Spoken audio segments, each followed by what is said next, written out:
Sorry, I've been kind of busy last night Oh, and yeah. today. Yeah, that's fine. I didn't necessarily expect you to. So, Sazen, your goals are the same from last session. Uh, Yeah, I can't think of anything. yeah, harvest a newly formed local fissure, which you've been working for a long time. Good job on that.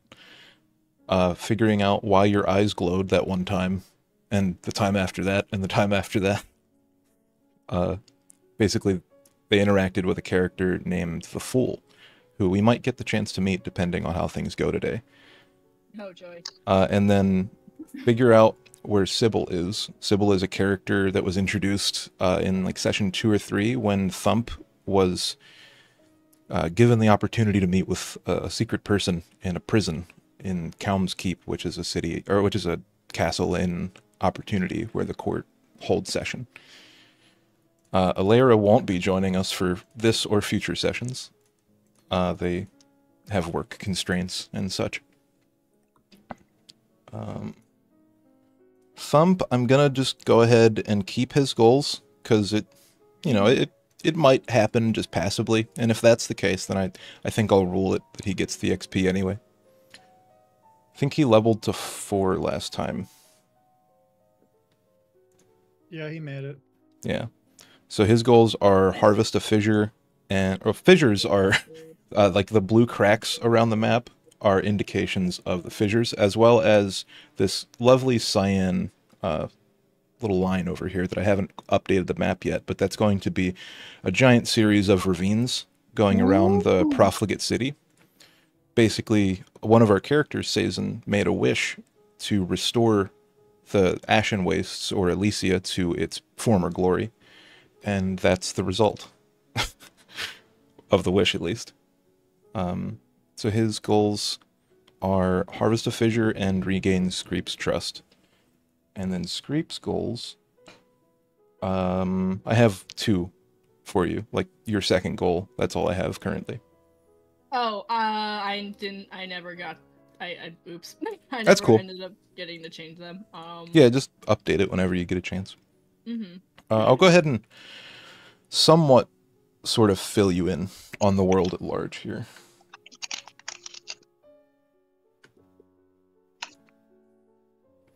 Go on. Yeah, sorry, I'm opening my notes.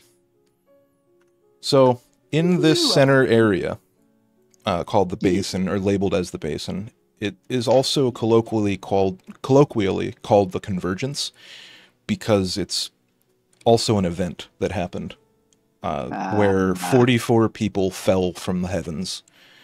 That was That was 1 AC, or after convergence. Yeah. The biggest defining feature of this landscape. Are you able to hear everyone? Or Sazen? Or not Sazen. Fuck. Spectre. You're good? Yeah, I can hear. Okay. You're just muffled. I was playing with your sound. Okay. So the biggest defining feature of this land is that no one dies. Can you repeat the basin a little? Because you were muffled while we were talking. Oh, okay. Yeah, the basin is this center portion here. It's a giant circle. Communal baths? Not quite. It's... Let me just go in my notes and read off a little bit here.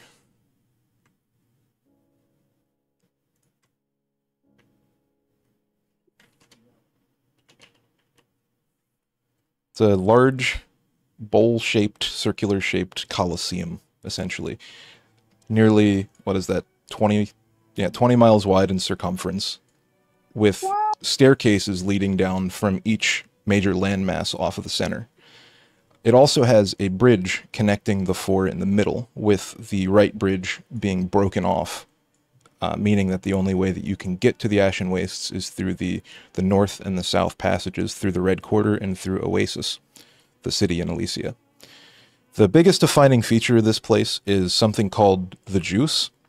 Essentially, without it, you have a normal life and death. You sort of, or not a normal, an abnormal life and death. You turn into a husk if you don't have access to it, and if you have rations, that's basically the same. Every bit of food, every bit of material here is treated with the juice. People don't die normally.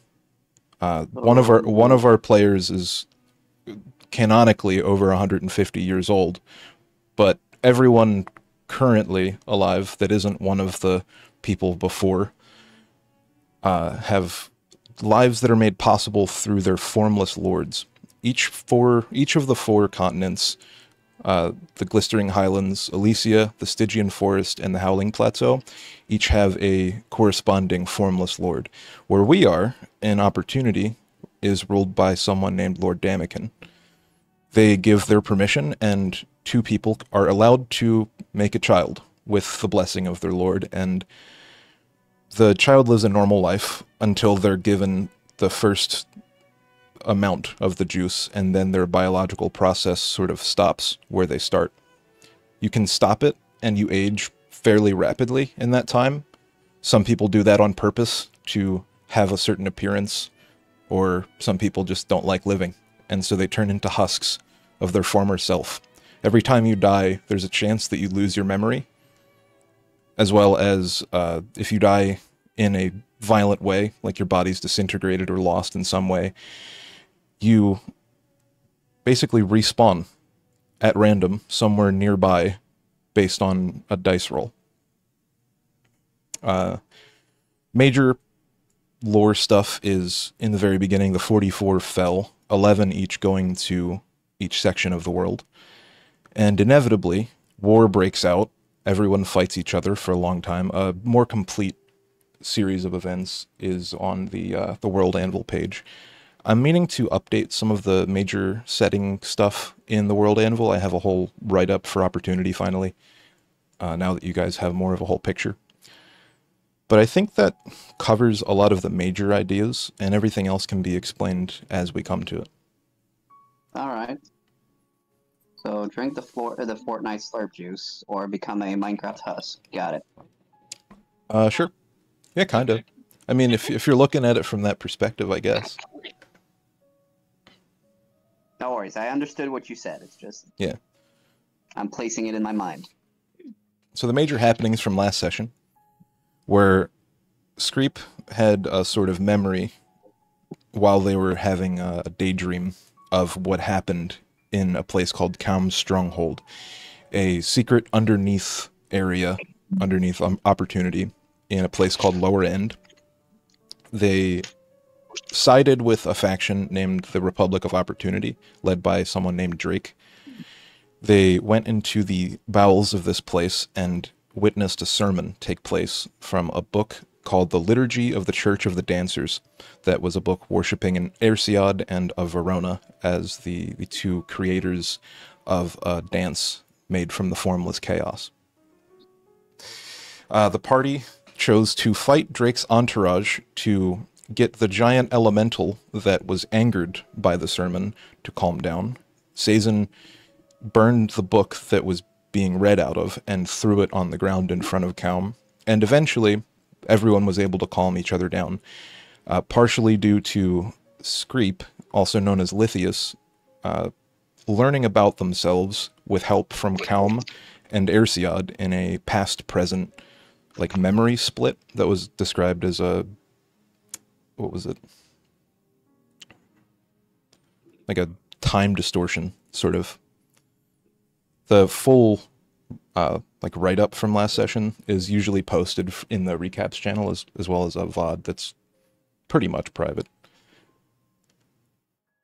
And then after that, they all went up back to the entrance, met a new character named Lucille, who seems to arrive just in the nick of time when things go wrong. And while the party was preparing to leave and sort of talking amongst themselves with Drake and Lucille and getting their plans in order, we found that Sazin had a stopwatch that was magical and somewhat important because the court asked him to steal the other one. Or, I guess he asked you to steal that one. But then it was stolen from you. Then, just before you left, a teleportation spell was witnessed, transporting a note saying, "Well done," into a chest near the exit. Lucille offered, and sort of Sazin offered as well, to help find the stopwatch using her father's old writings. He was a wizard of a sort, mainly a scrying wizard, but he was well-traveled. One of the older people that you have heard of in the setting, other than the court and the family, of course. Then, while they were transporting to Lucille's house, Cass, one of Sazen's contacts, gave him a map of the secret underbelly of Kalm's Keep, like all of the secret routes through the castle and all of that. In that time, Screep went to buy a lovely pink satin dress, right? Yes. And got it custom tailored, and obtained information on where a lovely paint job can be found for Thump, a Warforged bartender creation that was made by the player who left, named Alira. And ending the session, Sazen and Lucille met up in her house, drank expensive wine, and made a ritual to scry the location of the stopwatch. During that scene, Sazen witnessed that they weren't flirting at all or anything like that. Ooh, No. what kind of ritual after a cup of wine, man? Yeah, her butler sort of hinted at it and had a scene where he smirked at the staircase that they both ascended. Yeah, okay. In the ritual, he made his casting focus the focus of a scrying and location spell. And was able to see through the eye of the scry little pink-dressed kobold making their way into the family's estate in the guild square. Shortly after, he was able to somehow pull off the rolls to make his eye go into the building and actually find the location of the 2 stopwatches that are hidden in a safe behind a painting in someone named Leto's desk. They are a person who is the head of research and development for a faction called the Family. They run all crafting and unions in the city. And I think we ended just as we came out of that vision, and Sazen and Lucille had... What happened, Sazen? I'm sorry, what? What happened with you last session with Sazen and Lucille? I mean, I basically found out Screep lied to me again. Yeah, but after the scrying ended... Chief, I have 2 hours to get to a party. I don't think I'm going to try that now. Chief. I'm sorry, I feel so sick and tired. I'm not thinking of anything straight right now. Okay, whatever. We can do the funny thing and I can say I slept before. We can do the other thing where I decide to just pack up and go and get a suit and meet to the front. I don't know. Totally up to you. Do Screep's thing first. He's at the location anyways. Okay. Screep, I think... Screep has a very private character. They have problems with information priority. Look. Screep knows Screep, okay? I mean, so did what's his name? Not Dahmer, the other killer. What? What killer? The other famous serial killer. It's not Jeffrey Dahmer. There's a lot of them, actually. Yeah, I know. If you're trying to Screep is a serial killer. I'm saying you're lying like one. Okay, so Screep, what are you thinking about for this session? Or for this scene? That was it. It was Ted Bundy. There we go. Nice. What are you doing, Mr. Bundy? Wow, okay. Go away. No, sorry, which scene? The one where you went into the family's estate last session. Ah, yes. So, Mm-hmm. I was thinking that he, like I said, not that he necessarily knows, that Sazen can see him right now, or whatever he's doing. Mm-hmm. Screep is basically just letting the family know that, the party is looking into a way to find the stopwatches. Right. But and he's also going to explain that the stopwatch that he sent to the family is for safekeeping. Not necessarily to keep, not necessarily he's not that he's necessarily handing it over to the family to permanently keep, but he's just keeping it there until we know. Like, do you want to play that out in character?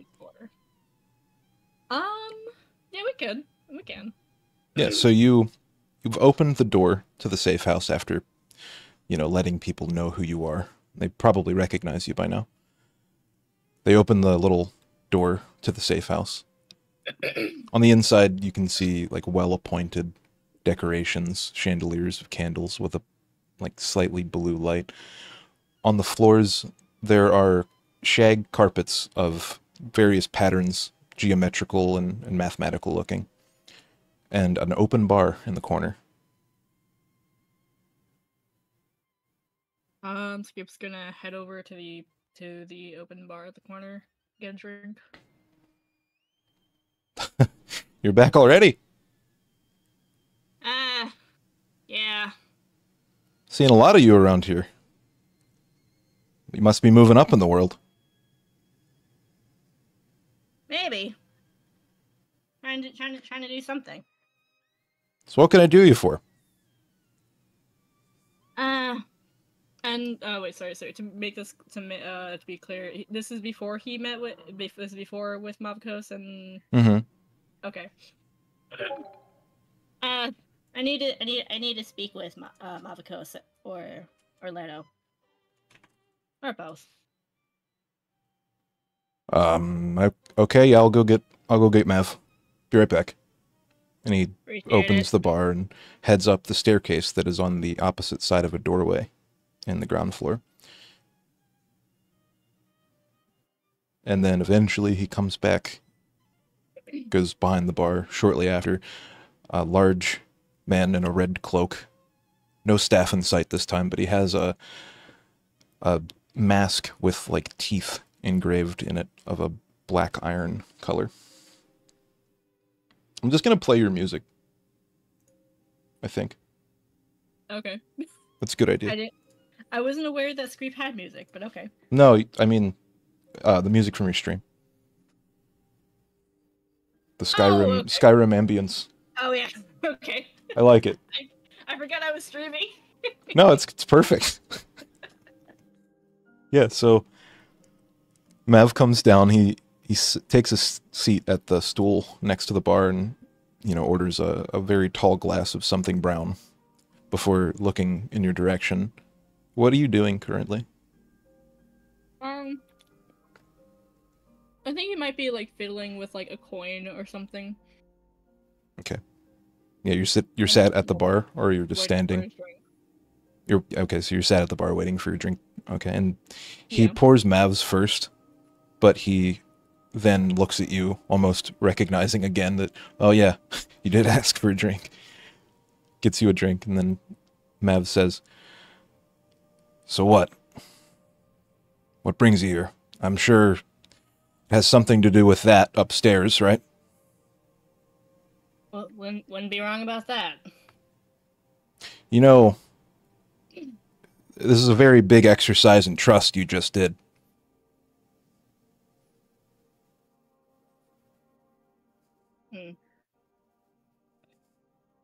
Yeah. I mean, family's done a lot for me, so. That we have. So I assume you'd be wanting a meeting now. Yeah. He takes his mask off for the first time that you've seen him. Around his... You could call it a mouth. It's a ovular-shaped orifice with, like, sharp teeth behind it. It seems to be difficult to believe that he could formulate any sentences at all with the hardware he's working with.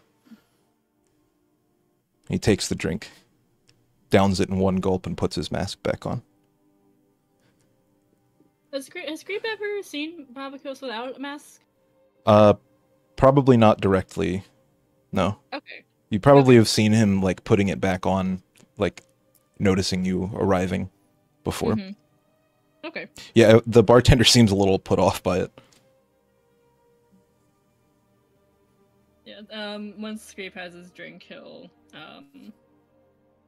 take it, drink a little bit of it. Not gonna down it, but, I'll say, after my meet, I'll save this for, the rest of this for later, after the meeting. Right, yeah. Better to tell him. Follow me. And he stands up from the stool, leaving the glass on the table. And People follow behind. yeah, you go up the stairs. Upstairs, you see a second floor with 4 doors. He takes you across the room upstairs to a table that is sat outside of a door at the end of the hall, before knocking twice and then another time, like duh. And you hear Leto's voice say, "Come." He opens the door and says something you can't hear quite.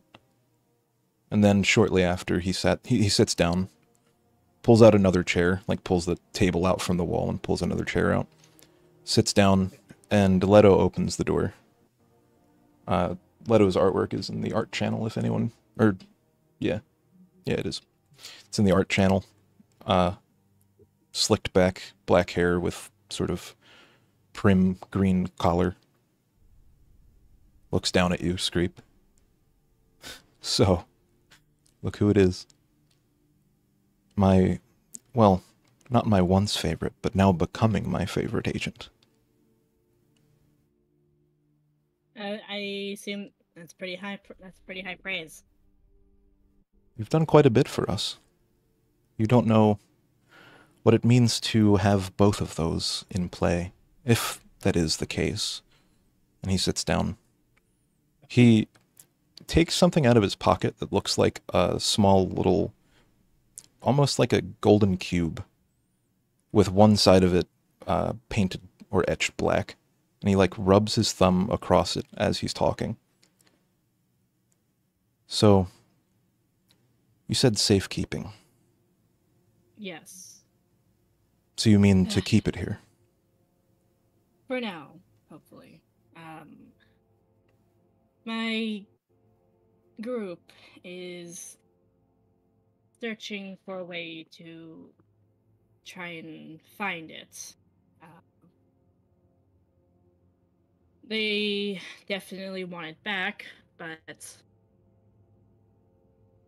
we don't exactly know what they do, except that they might be keys to something, and so I'd rather have it here for safekeeping until we can find out what it is or what their key is for. Are you attending the dinner tonight? I am. Even just purchased some new outfit for it. Great. Excellent. Do you know if the people who are looking for this are capable of finding it? They might be. We met a new friend, so to speak. She apparently had a father who was a researcher of some kind. Stuff with magic. I think he was, to my knowledge, correct me if I'm wrong if this wasn't something that Screep knew, because I forget, but without too much detail, she had said that her own father was looking for them at some point, or looking to acquire them. Surely you aren't speaking of... No, there's no way. We took that out. And he sniffs the air, almost like he smells something. He looks at Mavakos, and he points at his office. Mavakos stands, goes through the door, closes the door behind him. Do you have a problem with other people realizing your involvement? Not necessarily commoners, but members of the court. So you'd prefer it No. to stay a secret then? Hmm. Ideally so. At least not that the stopwatches came from me. Yes. That can be arranged. I think we can agree that it is safest with the family. And it is safest if we keep it private from the rest of the family as well, I think. There's a bit of a stir. They're not as trustworthy as you might have been led to believe.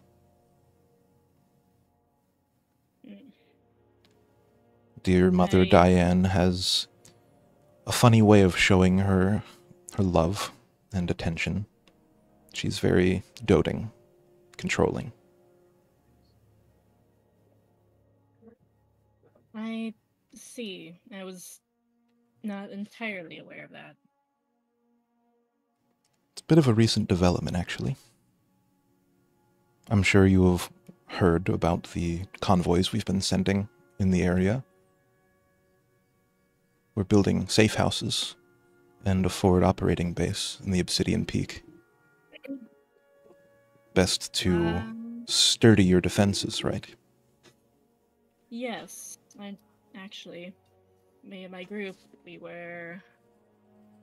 just hired a carriage service to take us towards the mountains. Good. Well, I don't mean to keep you if you have places to be. I'm sure you do. Then, by all means, it is safe with us.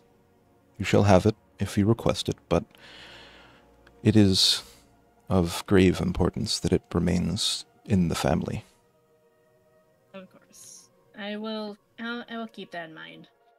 And if I can get more information on it, I will. Excellent job. Screep will nod his head. As you nod, Mavakos opens the door, says, "Hey, there's something in here. You need to check it out." Leto stands, goes into the room, smells something, comes out and says, "I think we have been had." It's already been dismissed a while ago. Yeah, he smelled the dismissal. Wait, but Screep wasn't in the room when that happened at all. No, but it's a spell thing. Like the way that the spell was written, essentially. They don't necessarily know for certain. They suspect. But yeah, he came out and says, "I think we've been had, but it is still safe, and it should remain so."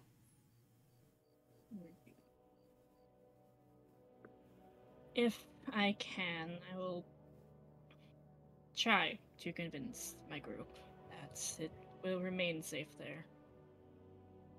I'm not certain it was who you're speaking of. I doubt there was any way for them to figure something out that quickly. Maybe, but I'm not entirely sure with them. Would take some very advanced level magics. Anyway, I don't mean to keep you. I have important business before the dinner. Of course. And Screep will get up from wherever his seat was, go to the bar, get the rest of his drink it, and then head out. Yes, you stand up from the table and head downstairs and grab that. Season, what's going on at the house? I probably left to go back to the consortium. Yeah, so as you were leaving, you noticed something that you didn't notice when you came in, because it was right above the door you entered. A family portrait right above the stairs, or like right where the stairs are at the top, sort of over a wall on top of the stairs, with a family portrait depicted. A smaller child like Lucille,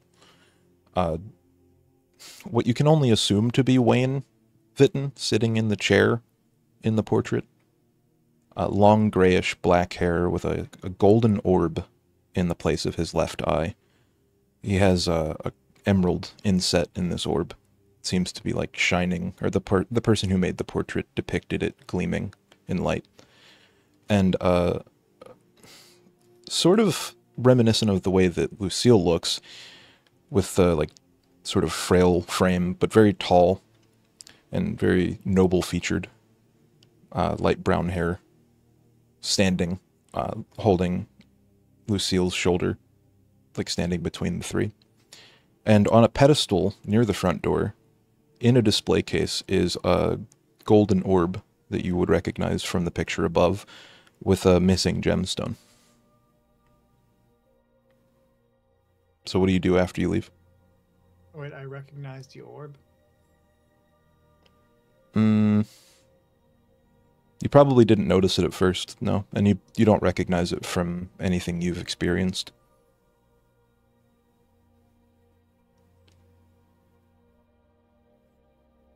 Alright, understood. You could make a intelligence save, I suppose, if you'd like. Oh, I finally roll above a 10 when we first start. I can't believe it. Nice. Yeah, so you remember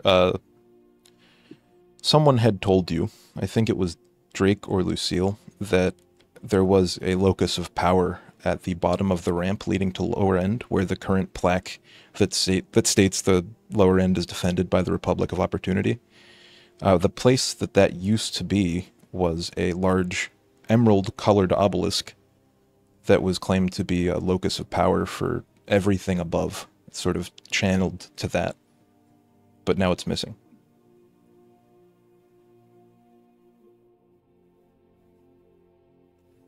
Okay. Shit, what time did I enter here with Lucille? It was beginning to be the afternoon, like 3 or 4 in the afternoon, and the dinner's around 7 or 8. So you had a couple hours, and then you had 2 hours left remaining after leaving. Well, he probably stayed an extra hour. So anyways. Make a con save. God damn it. Okay. Cool. Nice. Good job. So after that, he's gonna, considering he know the consortium usually has extra suits or gear for anything like disguises and missions and stuff, he's probably just gonna head over to their area and grab one real quick. Sorry, go where? To the consortium? Yeah. Yeah. And grab a mission?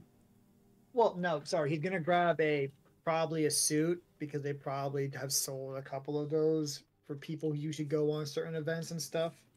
Sure. Yeah, in the like clubhouse area, there's like a dressing room, so to speak. Yeah, he'll be using that. He'll grab whatever he's most comfortable with. He doesn't usually go to parties often. What is it? What are you looking for? You can describe it later during your entrance to the party if you want. He's probably gonna wear.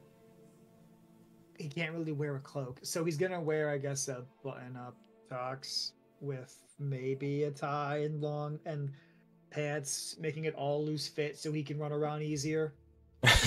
Very fancy. His mage armor's still on him, so he's like thankful for that. Yeah. Can you make a perception check, just for shits and giggles? See what happens.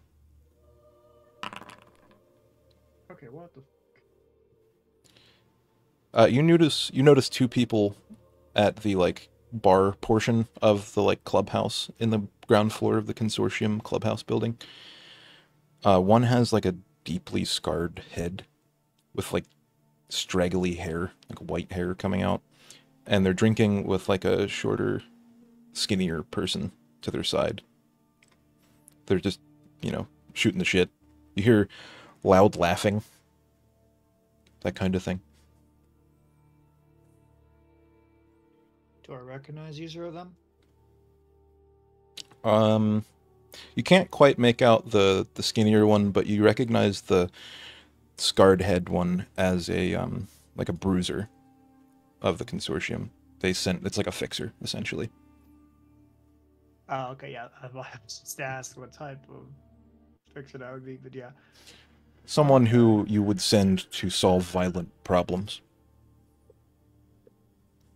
I mean, they would normally be around here, right? Getting a drink Yeah. after doing a mission, yeah. Yeah, it's not what do you call uncommon. Unfortunate.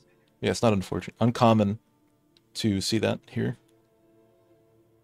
They seem to be Then- like preparing to go out. Then he's gonna be a little nosy. He's gonna go up to the bar and order some water to have and just drink for a bit. This guy gets water at a bar. I'm going to a party. I probably should not drink too much. Yeah, you already had wine. Earlier. Yeah, you already had wine. Straight up had wine. Let's make ourselves. Sazen's very responsible. Yeah, so as you're, sat there drinking your water, would you like to make a perception check again to see if you can hear any conversation?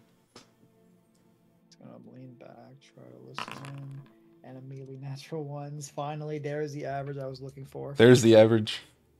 Don't jinx it. It literally just happened. What do you mean? It's no jinxing. You hear someone say the words dinner. That's it.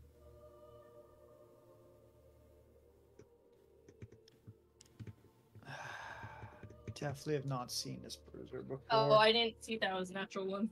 I went to go get some water real quick. He's like, I can't believe you jinxed it. What's wrong with you? Has a broken foot. Oh, never mind. Look. Well, I guess then Sazen's gonna realize, wow, cool, that's great. He's also gonna write a note. I'm assuming there are ways to set, I guess, deliver notes or messages to people. Yeah, there's carrier So- services. Can he do it under like 30 minutes? Because also he's not that far. He doesn't want to go all the way up to deliver the note. He just wants to send it, so it just be delivered in under a day. But I'll probably send you what I'm going to write down on it. Okay. As well as who it's to, probably. Yeah.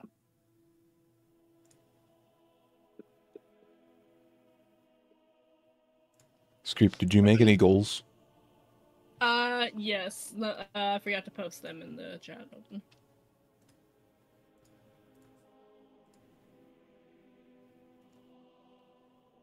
Major things.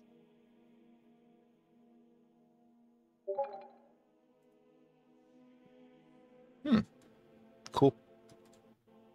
So attend the ball and make new friends, and learn more about who Lithius was. Okay.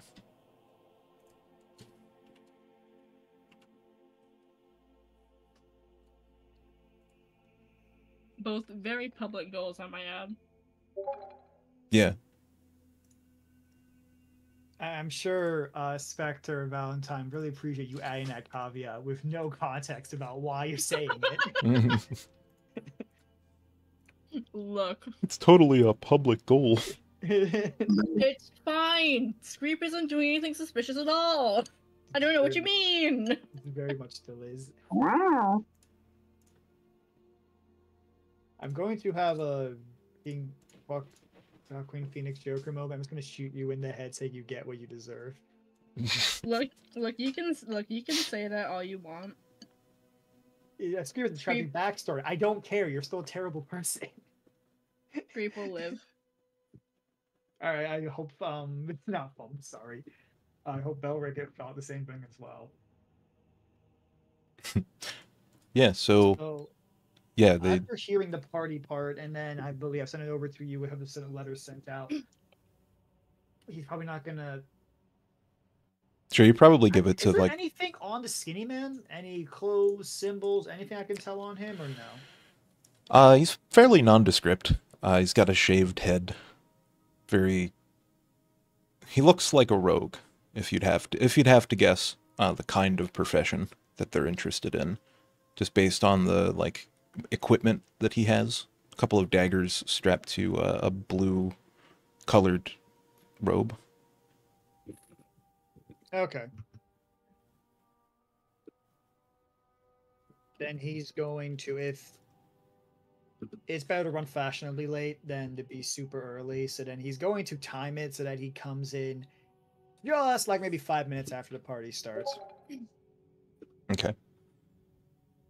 And Screep, where do you go afterwards? After your thing? I think you just head back to the inn and wait until the parties to begin. Maybe take a nap or something. Mm-hmm. So, Sazen's just going to hang out at the Consortium's clubhouse until the party starts?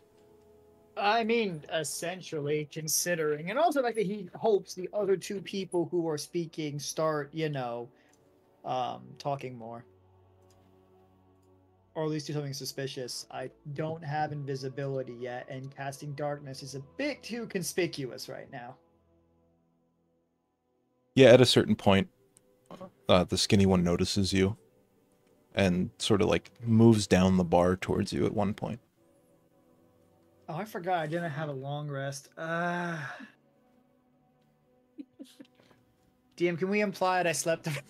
No, I mean, that's not how that works. Maybe a short rest. If that does anything for you. Yeah. A short rest. Yes. I'm not a paladin or a warlock. Yes. Shame not being a paladin here. Even for a paladin, I wouldn't even get much back. I seem to really be a warlock to get anything from major back. Yeah. Hey, I get my well, actually, no, I don't, because I forgot, I'm not third level. Well, no, yeah, I don't have my Eternal Divinity. That's the only thing you would get back, and that may not even be useful. I get nothing. I get zilch. Should have been a warlock then.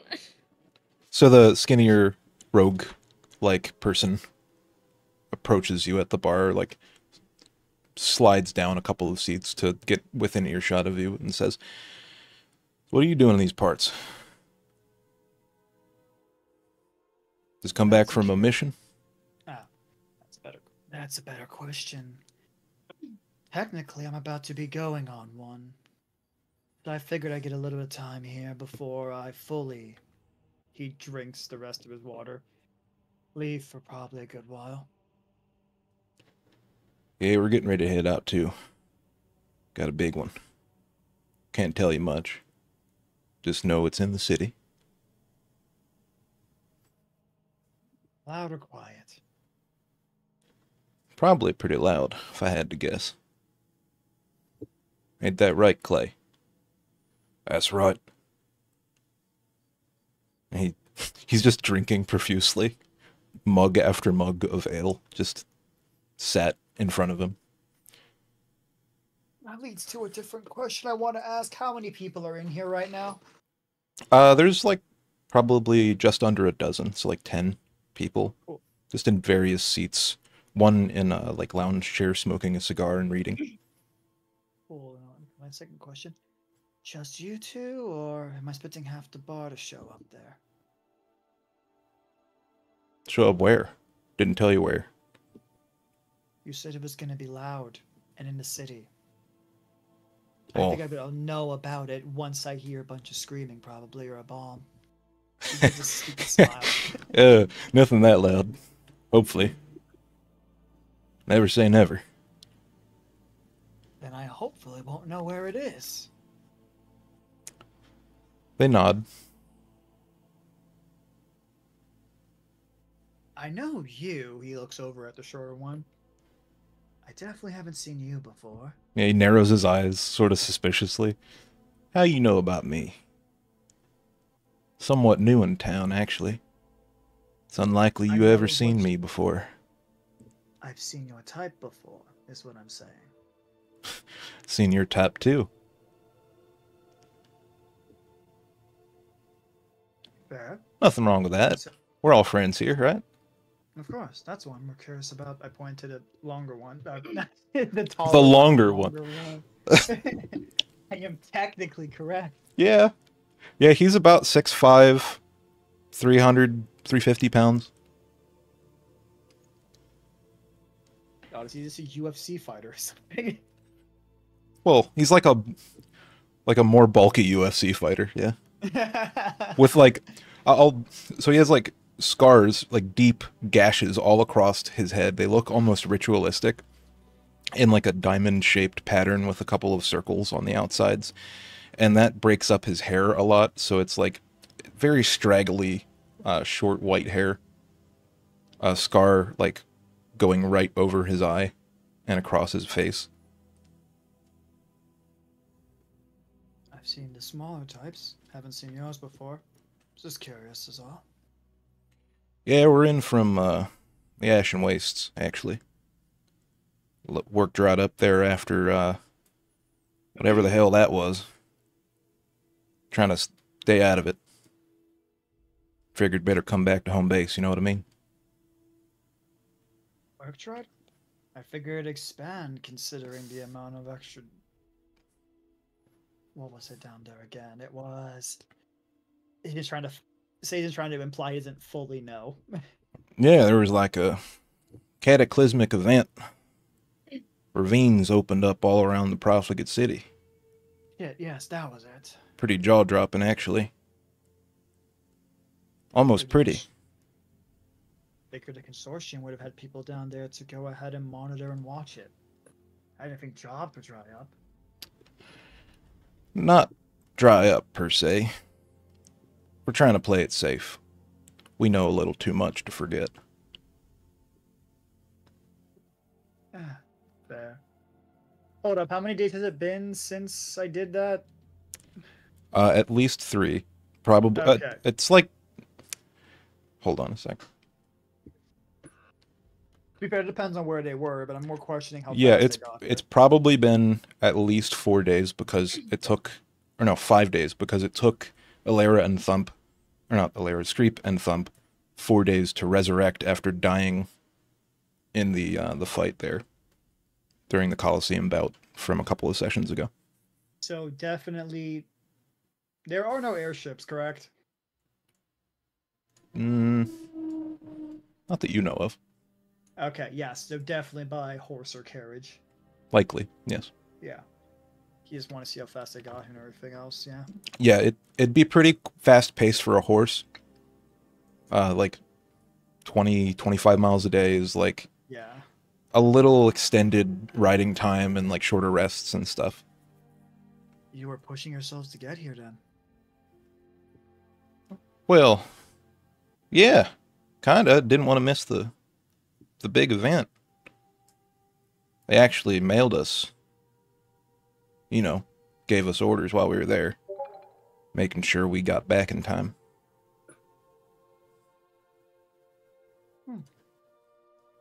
Must have been pretty odd timing once this Wells popped up and you got a letter saying to get back here. Yeah, I figured it's something to do with that.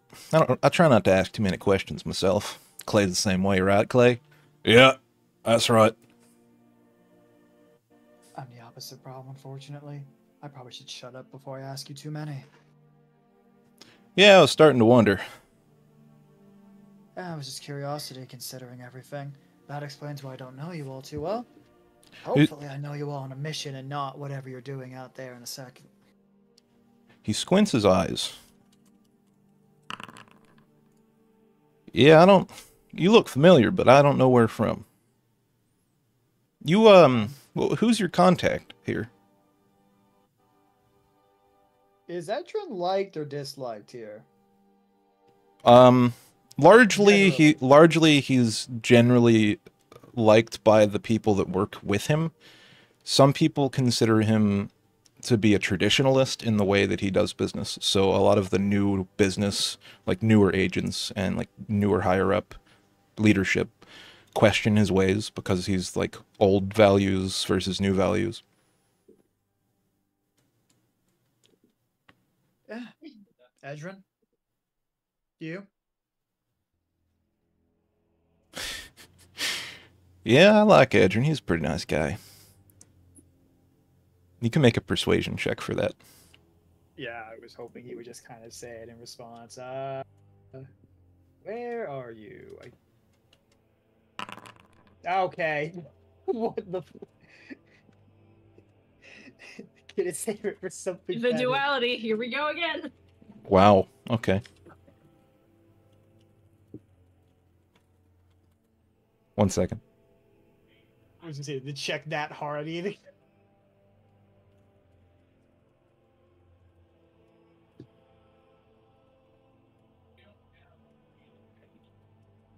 Okay. So he looks at you when he reacts. He says, "Yeah, Edward's a nice guy. People like him. You know Calamir?" Should I know? In out of character, should I know Calamir? Yeah. Yeah, he's one of the commissars. Actually, a Oh. higher rank than Edrin. Yeah, he's double the rank. Unless Edrin moved up, I didn't realize. Yeah, he's like a mix between a castellan and a captain. Oh, so he's almost there. But okay. Wait. There's only one person that's a commissar, right? There's no two people. You're not sure. The consortium's a sort of eclectic group. The order, they're what's the word? They're compartmentalized so that if their agents get captured, you know, you don't know anything more than you have to, really. In fact, this conversation is frowned upon by most people in the ranks of the consortium because it kind of defeats the purpose of compartmentalization if you're speaking on missions with other people from different leaders. What do I know about? What did you say his name was again? Calamar. Calamar. Or sorry, Calamir. I'll post it in I'll post it in chat. Isn't that what this is for? Yeah, if he was called Calamar, then that would be a whole lot of jokes that would came up to it. And that's a K on a C.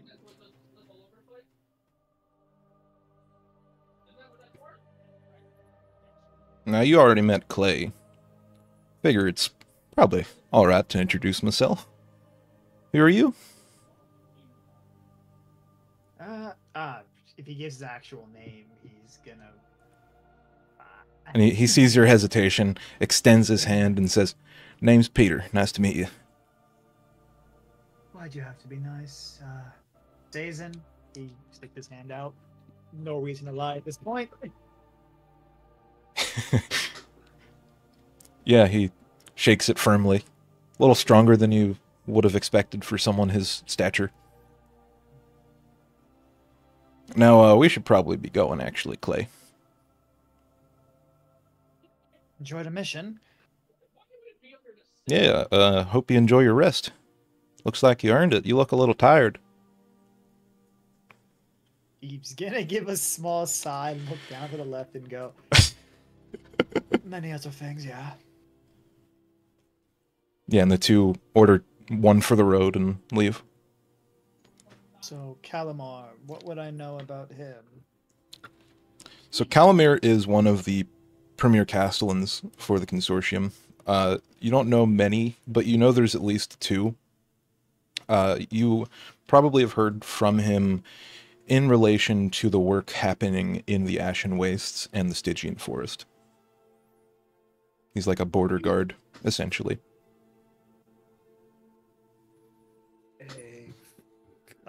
Basically, so him ordering a mission in the city is different? Concerning is the word I'd use. Alright.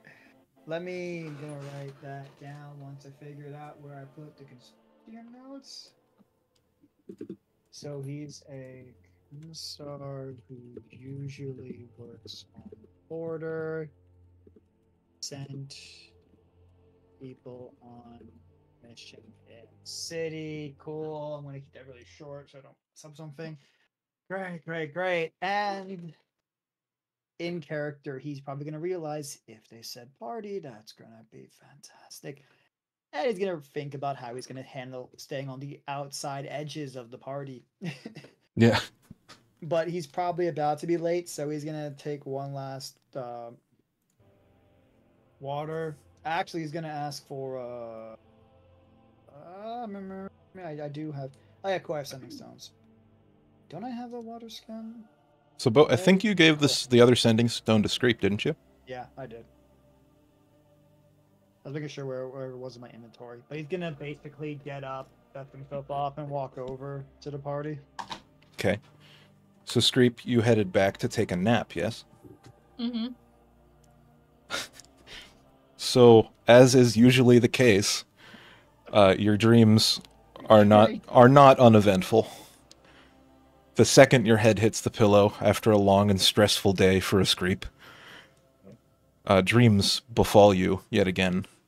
Can you make a charisma save? Great. For a Screep. Oh, sorry. That's a 14. I accidentally did that private. My bad. I can show. Yeah, there you go. Yeah, so fading in from a black, you hear the ravaging sound of carriage wheels on stone. And you're not sure when or where, but you're on the side of a street in a city made of sandstone. High above is a tower with a blue dome. And passing by left and right are carriages, bustling city streets full of people and market stalls here and there. And you're sat against a wall next to a major road, sort of panhandling. How long have you been homeless, Screep? You're in the profligate city. Probably. Can I ask how long it's been since he woke up here? So I think that you said when you woke up initially, you sort of forgot yourself, yes? Yes. I say it's probably been like 6 months to a year at this point. Okay. So I think probably the next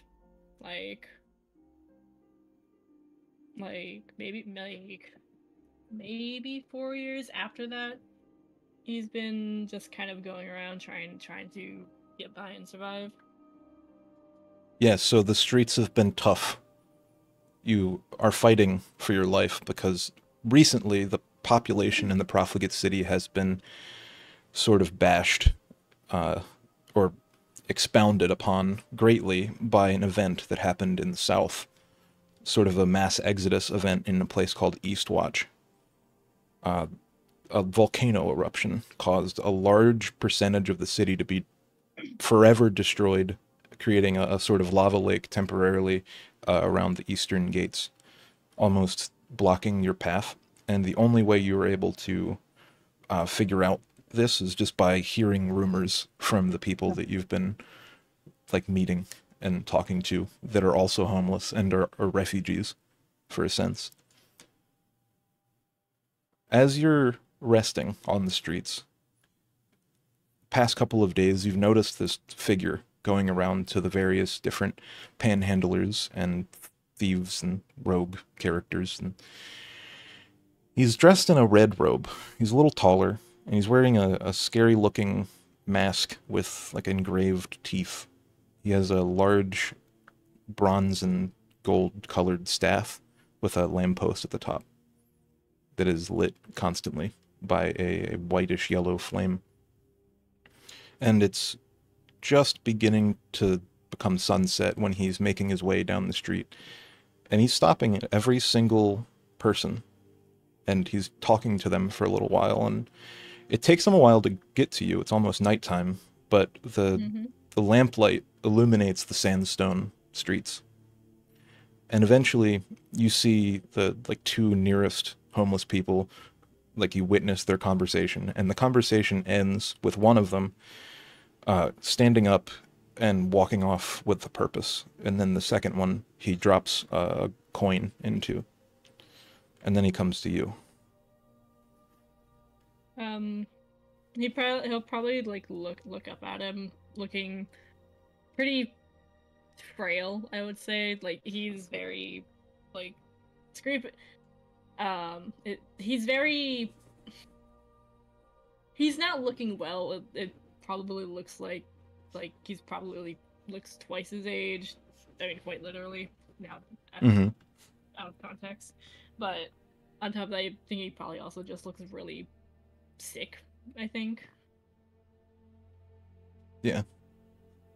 Yeah, so he's probably passed you once before, like while you were doing something else or didn't look up for conversation.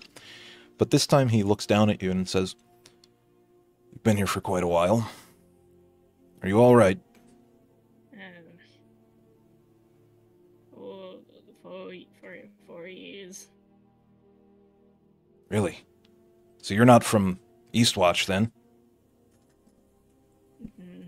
No. And how are you finding the city?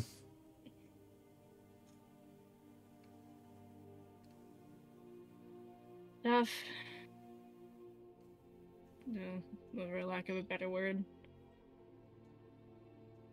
Yeah. Yeah, that's a pretty common consensus on this street, at least. When's the last time you had a good meal? Maybe a week or two ago. Goodness. That's... Do you realize what's gonna happen soon? Not really. I woke up here. And don't remember anything. You'll turn into a husk if you don't eat soon. Looks like it's already started. Come with me. Let's get you some food. We will probably just like blink at him a couple of times and then He extends a hand. A gloved hand, sort of brown leather glove. he'll slowly begin getting up. Do you get up by yourself, or do you take his hand?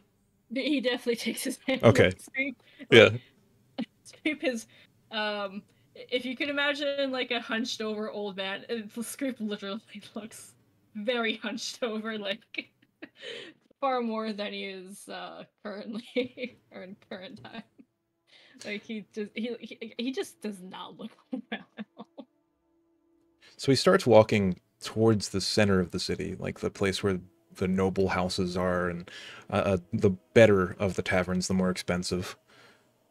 And as he's walking, he pops a couple of questions your way. He says, "So what'd you do before you were, you know, homeless or whatever?" I don't remember. That sucks. And he sort of looks down. You make an insight check.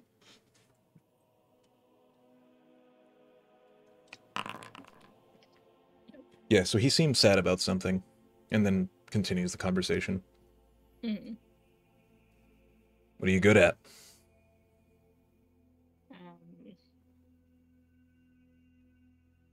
Well, I've been able to steal a couple of things. Not much, but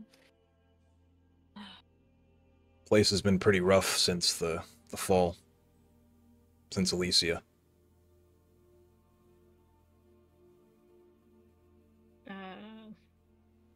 Yeah. And I assume Screep wouldn't know too much about that, or would he? He's referring to the event where Elysia got essentially magically bombed, and all of the juice dried up in the province. This is post that. Okay. Yeah, as it's been hard. A hard life makes for an advanced skill set, I've found. Here we are. And you see in front of you a sort of like a rancher-style building. It stands out to the other buildings because most of the buildings in this area are made of stone. It's 2 floors. It has a deck around the whole thing and a set of stairs leading up to it. It's called the Black Horse. I assume it looks very like fancy and stuff. Yeah, it's not necessarily like fancily built, but the insides and like the lanterns and everything on the outside of the building are are much higher quality than the places you're used to frequenting. Right, it doesn't look like everything's just ready to burn down. Right. No, it's Like very fire. very well taken care of, the building. Okay. So he opens the door for you. Yeah, Scrape will kind of look inside a bit, and he'll say, you sure this is the right place?" Yeah, we're gonna have some dinner. If that's all right with you. Yeah. Scrape, sorry, not. Sorry, Scrape doesn't know his name in here. Yeah. He doesn't know his name, but yet. Yeah, that would be nice. So he walks to the side of the bar. There's a staircase leading down. But before he goes down, he looks at the bartender and says, "Hey, Bo, yeah, can you get 2 plates and a pitcher down there for us? We have a conversation." They nod, and he goes down the stairs. Down there, it's sort of like a clubhouse-looking sort of room. Couple of tables, leather chairs. Bunch of different footlockers stacked on each other in one side of the room with labels. You see Gray Snake. You see Iron Vulture. You see Steel Wolf. And like various other two-word names. Mm-hmm. And Mavicus sits down at the table. And he gestures at a chair. Pulls a chair out for you as he sits down. Scrape will take a seat. The best of his abilities. Yeah. As you said, I'd probably say that Scrape looks like he should be in a wheelchair right now. Yeah, he's a very, very ragged-looking old Scrape version. As you sit, he says, "The name's Mavicos, by the way. At least that's what they try to call me."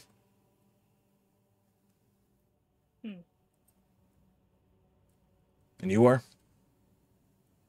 I mean, I guess it's kind of the same story. I don't really remember. Jeez. What the fuck? That doesn't happen normally. My voicemail got turned on my phone. My phone I have a house phone, and the voicemail got turned all the way up while I wasn't looking somehow. Donald J. Trump called my house and asked for my vote. Anyway. Need your vote. It's gonna be perfect. Need your vote. It's gonna be huge. Check if someone else answered the house phone from a different location. That's probably what it is. Yeah, most likely.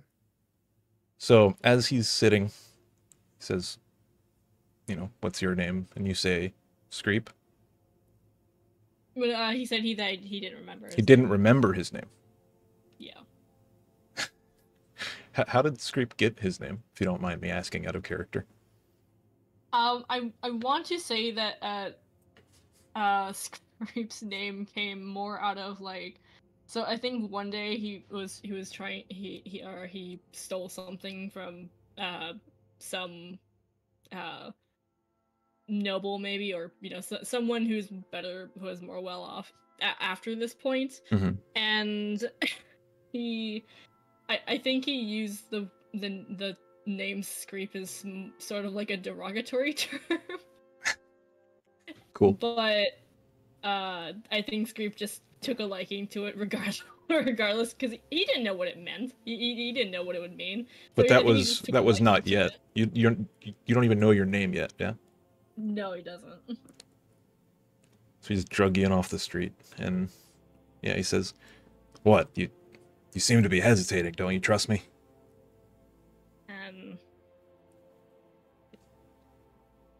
Not that I don't, but I mean, I haven't really met you before, and also, yeah, I just woke up in Elysia with no memory at all. Quite literally nothing. It feels like I should know something, but I don't. There's power in a name. Make sure to note down any names that you might come across that you might want to be referred to. Makes it easier. I wasn't always Mavakos, as I hinted at. And as he's like saying that, the food is brought out and the ale is brought down. Mm-hmm. You see like a jug of like sort of dimly lit blue juice on the table, just pure, sitting on the table. And what would they eat? Probably some sort of like desert game animal, like a bunch of, or like a rabbit, probably rabbit, or some sort of like lizard. Yeah. So there's like a lizard kebab on a plate with a whole bunch of like root vegetables just hanging out on the plate, just looking at you very intently. It's calling, Screep. You're starving. I think without hesitation, he's just going to just start eating like he literally hasn't eaten in like a week or two. So he's just all manners are out the window right now. Yeah, as you're like noticing, or as you're like taking a step back from being a ravenous little kobold, you see him put his mask back on, and you see just the hint of a black hole shape, or like a shadowy shape where his mouth should be as he puts the face mask back on. And he sees you like complete your meal, and he pushes his plate, says, I actually ate a pretty big lunch. I'm good. You want mine? I recommend slowing down. If you haven't had anything to eat in a while, it can be bad to eat a lot all at once. That would be appreciated. People take the advice and he'll try to slow down, but it's kind of pretty difficult given that probably one of the better. I imagine it's probably actually one of the better meals he's even had, even in the few years he's been here. So, now that we've got that out of the way, are you willing to work?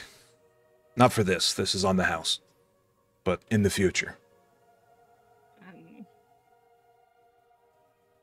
Yeah, I think so. Right. Got a job for you. A nobleman, about a block from here. He's at a card game. Want you to go there, play some cards. Hopefully, you can get this amulet he has. I'm not exactly sure, but I think it's something I'm after. Should be in the shape of a silver circle around his neck.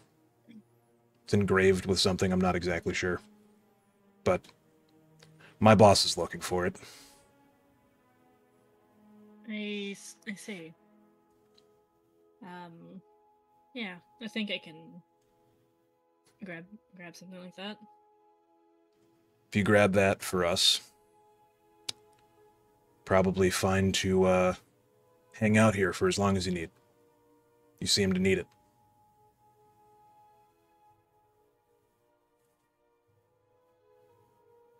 Okay. Yeah. I'll get it done. He extends his hand as he stands. He'll go and reach out to shake his hand.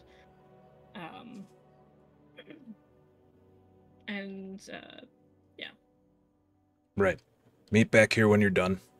Should only take a couple hours, I'd imagine, but take your time. It's already been a few weeks since they sent me. Okay. Wait. Can I ask who is your boss? There's a family out of opportunity. That's all I'm willing to say right now.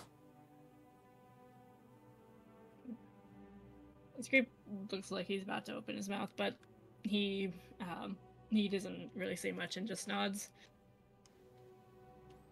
Maybe you'll meet him someday. Who knows? Good luck. Thank you for the opportunity. Yeah, I knew what I was saying there. Yeah, and as you head up the stairs, he says, Don't be afraid to count cards. They're blind when they're drunk. Shouldn't be too hard, I imagine. sorry, what'd you say? He said, shouldn't be too hard, I imagine. Right. They're that drunk. Yeah, so we can fast forward through the mission, essentially. At one point, the target stands up to go into, like, the bathroom. And I imagine Screep follows him in. Mm-hmm. And a scuffle happens. You ambush him as he's, like, washing up, getting ready to return. And you break the chain coming off of his necklace. It's a silvery metal encrusted with small little rubies. Pretty expensive looking. And the chain breaks. You hear little bits of the chain scatter off onto the wood floor. As he turns around, he says, You little thief. Screeps like you belong in a prison. The city's gone to shit since your lot came in from Eastwatch. The hell's wrong with you? He probably hears this, but as he's looking out. Yeah, as you like slam out of the door, you see everyone look up from their cards and then just go back to drinking. And then as you open the door to leave, the door from the bathroom slams open and says, Thief! Get him! And can you make a stealth check? Yes. Damn! 25. Yeah, so you are able to see as you look back and blend into the crowd like you've done it before.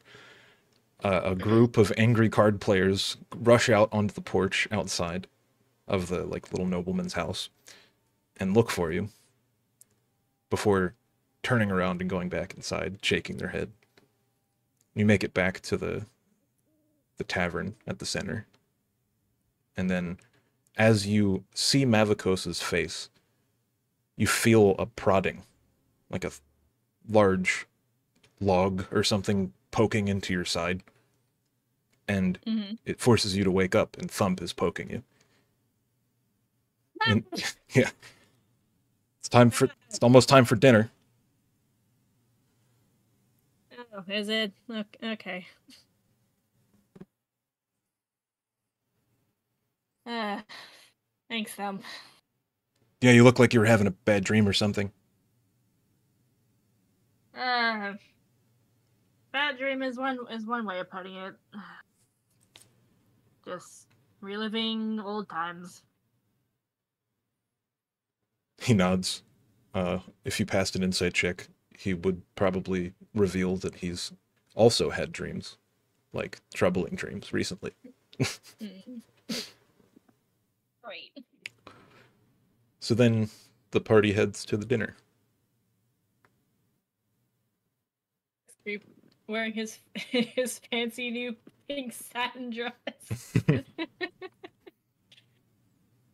the party.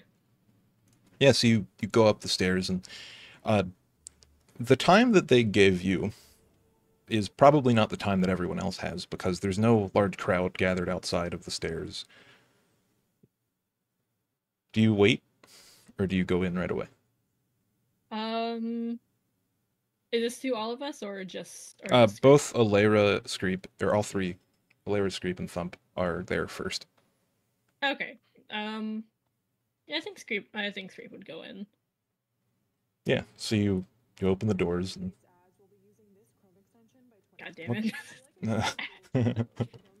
Go in. There you go. So you open the doors, and the guards are there, but you haven't really asked them to do anything. Do you ask them to escort you to the dining hall, or do you just go in? He'll say, we're here for a party. Yes, I think they're expecting you upstairs. Go ahead. Oh, okay. You're actually the first to arrive. Thank you. Have you seen the guest of honor? No. You're welcome anyway. You were instrumental, I hear. Go ahead. Oh. Okay. No. Head up. Yeah, and here's where I get someone who's good at it to pass a perception check with advantage because there are 3 people here. I think that's so proud of all of us. He has a 4. She has a 0.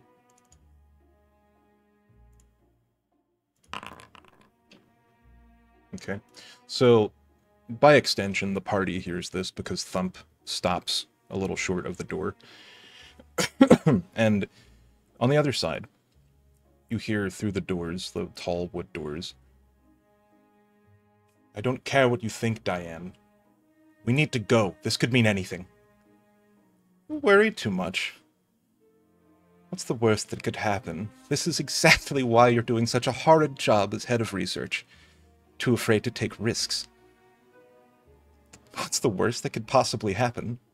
Need I remind you what we have sacrificed to make this happen? If they're allowed to make it here first and stake a claim, it could ruin everything. And then, shortly after, you hear, "Damakin better get his ass here soon. I'm not quite sure if I can keep this act up." Thanks for the help with the dragon, by the way. There's no way I could have been that convincing by myself, full. Anyone who's there to see the real thing will be able to tell the difference, surely. I'm sure he's just fine. And when he returns, he will see that we are just taking care of things for him. Maybe he'll even reward us for our hard work.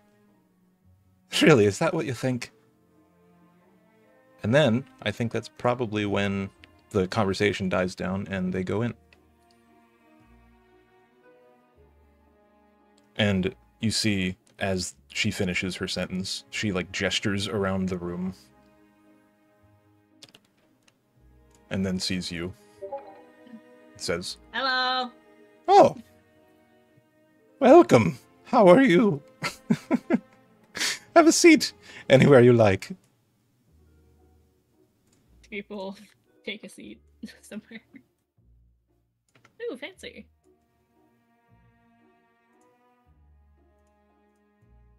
Yeah, Sazin or Sazin's not here yet, but Screep sits there. Yeah. Alright. And I'm probably across from Alara. So everyone's looking around the table kind of awkwardly. Sorry. That's Damakin. Or Damius, sorry. The knight. Ah, yeah.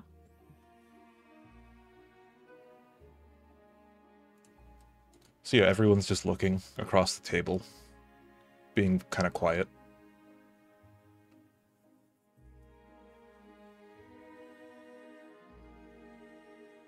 So, when are we starting? Once everyone arrives, I think the party is getting ready to start. That's Leto. Okay. Okay. Then shortly after, Sazin arrives. But we'll probably wait for him to get back, because he's AFK for a moment. Oh, I didn't realize.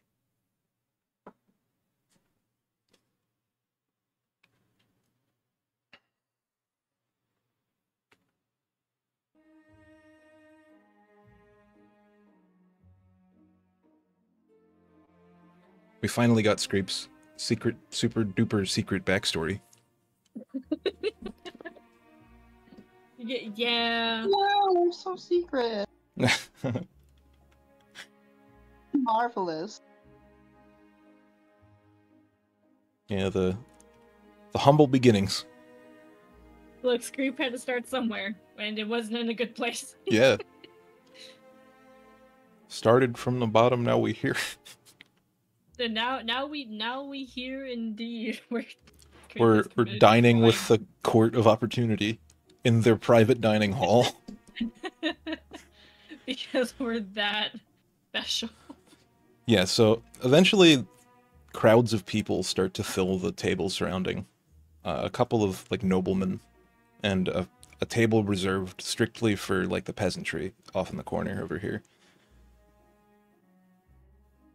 A couple of the noblemen seem to recognize Alera and also Screep, but not Thump.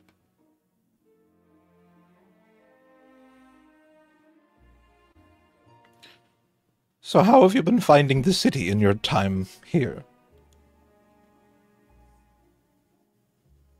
It's been interesting, certainly. Hopefully everything went well for you. Scrape thinks so. Did you find accommodations somewhere? Where are you staying? Is everyone here staying in the same place? Yeah, we're staying in the, I forgot what the inn was called. So you would say the Paradise's Gate, or yeah, at Paradise's Gate. Yeah. Oh, what a lovely little establishment. It's a bit of a lower class place for champions such as yourselves.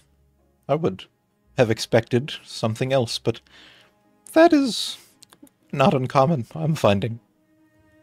Maybe my way of the world is not quite lining up from what it used to be. I think everyone's got to start from somewhere. You don't know how right you are, dear. That's Diane.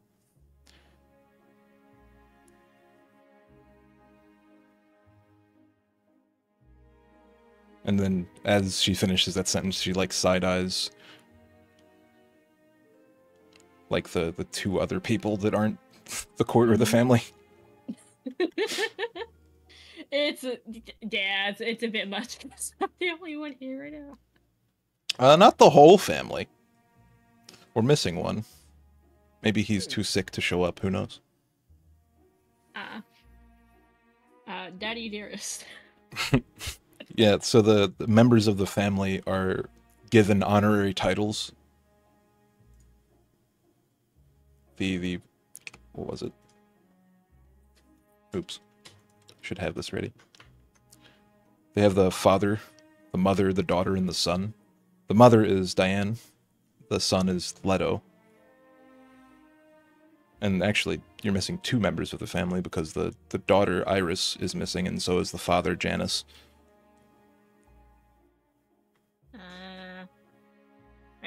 Where's the rest of the family? Oh, I'm afraid that father wasn't feeling well. Janus needs his sleep after all. Oh, okay. And my sister couldn't join us because, well, she barely ever comes to these kinds of things. Not her interest, I'm afraid. Oh. Unfortunate.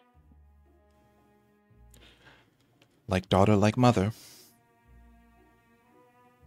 She, like, sighs as she says that.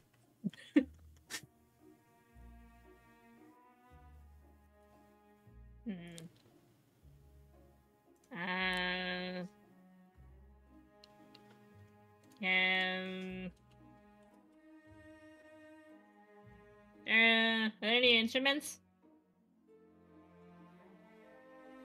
You asked if there are any instruments? Yes. The page speaks up and says, "Do you mean like to play or to listen to?" To play. Scoop I think, can play something while waiting for the rest. Maybe, Oh, that would be delightful. Would you mind? maybe set a better mood. Here, I'm sure one of the guards can take you, right? And looks at the page. And the page gestures towards one of the harvestmen to escort you to the storage room where they keep things. Screep will head over, follow. Yeah, so he escorts you out of this door here. And on the other side is a sort of kitchen. And then after that is a dry storage area. And in the back of the dry storage area, there's like a shelf with a bunch of different types of instruments and a couple of different like games. You see like a board with a hole at the top of it, and a couple of bags, like sandbags. Mm-hmm. And one of the harvestmen says, "What's your instrument? What do you play?" Nothing too specific. Group has dabbled in a couple different ones. Yeah, he brings you over to the rack of instruments. You see a bunch. Pretty much every major instrument that's used to make music. Mm-hmm. Minus like a piano or anything like that. Right. Yeah, he'll get a he'll get a violin, why not? Interesting choice. I'm sure this will be interesting. Let's go. And he brings you back into the chamber. Mm-hmm. And by this point, everyone's getting a little worried about Sazin, wondering where he could be. The door slowly opens and he walks in. Oh, Oh, hello. You're just in time to hear Screep play some music. yeah, would you like to make a performance check? Sure. We'll see how well this goes. It's not awful. Ooh, Woohoo! 21. So what does the song sound like that you play? I think it'll probably. I don't know the exact song, but I think it'll probably start a little slow, and then kind of turn out into, I mean, like what you would consider like typical like ball music if there were multiple people playing instruments. But it's just Screep soloing it. Yeah, you start like a waltz almost, and a couple of people from the noble table get up and go to the back room. And then one brings out a flute. One brings out like a set of essentially like a one-man band drum kit that was just sitting in the corner that you saw. And then another with a set of like a xylophone almost. Mm-hmm. Holding it in his hand, and he takes the stage right next to you.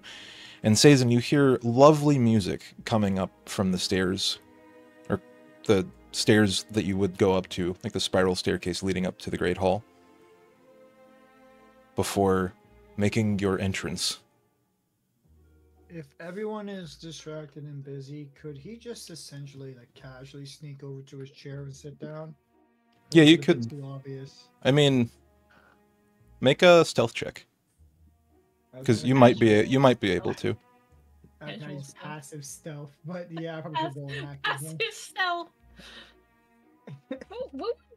Like, how would It's the not passive act- stealth even be used anyway? I usually look at Probably, it like in crowds or something non like active, like when you're Okay, in a yeah. large crowd of people or walking down a dark street or something like that. Technically, Season isn't trying to actively do it, but if Yeah, I you're had just trying to I would- blend into the already filled tables. I mentioned the top two and the one to the left are like noble people, and the one at the bottom right looks like serfs, for lack of a better term, but, you know, peasantry. How does a 15 do as I'm walking? Yeah, so you're able to pretty much blend in because everyone, you walk past here and everyone has their neck craned, like looking at the newly formed music. And you take your seat, and both Alera and Thump don't notice you at first, but then they like turn back to their table and take a sip from their drink. And as the song continues, a couple of servants come out of the door here and, wielding trays full of delicacies and drinks and lots of pitchers of ale, distribute lifeblood of the party to everyone. And Screep is still playing. So he's just gonna kind of sit and watch. He'll take some food. He is close to exhausted at this point because he never actually rested. Mm-hmm. So he's getting pretty close to the point. Also considering other activities he's been doing all day, he's not great, but he's faking it pretty well at this point to just act casual. So yeah, he's getting another possible. At this point, probably gonna have to get what did they bring out? Wine, probably. They bring out wine. They bring out ale, water. They sit like 3 pitchers at like every 5 or 10 feet on the table here, and same with the other tables as well. I'll take a cup of wine so we can look slightly pretentious like the rest of it. Yeah, as you grab the pitcher of wine, Leto looks your way and says, "Kind of you to join us. Good to see you. Congratulations on your win." Well, by technicality, I wasn't really not allowed to show up, but thank you anyways. He takes a sip. How is it compared to the one he got earlier? It's slightly cheaper tasting. Definitely not as full-bodied as the wine that you were drinking with Lucille. He's going to mutter slightly lowly. Damn it, the woman actually ruined the good, cheaper wine for me. He continuously drinks. He kind of like says that slightly through the cup as he drinks it and puts it down. Have I missed much? He's gonna ask Alera and Thump. I'm assuming Thump took this seat so Alera wouldn't, Right. you know. Yeah, well, Alera immediately sat here, and then Thump like took the seat across from her. Oh, I'm surprised you didn't sit next to her. Well, Screep sat there first. Oh, okay. And he didn't want to sit there because he wasn't close enough. But being a monk, he thinks that he's capable of standing on the table without any sort of problems. Well, yeah, he's gonna basically ask both of them if he's missed too much. Is it kind of like swirls a drink around? When you mentioned about the cheap, were you trying to like mumble that? He's mumbling it, not making sure anyone can hear. He's doing it as quiet as possible in the middle of him drinking. It's a little it's a little side conversation for Sazin himself and him. Yes. Really haven't missed much. Dragon Man started playing an instrument. Lizard Man, sorry. Whoops. Well then, good. I'm not too late. That's at least somewhat reasonable. I can't get the voice very well. He's gonna cough a second.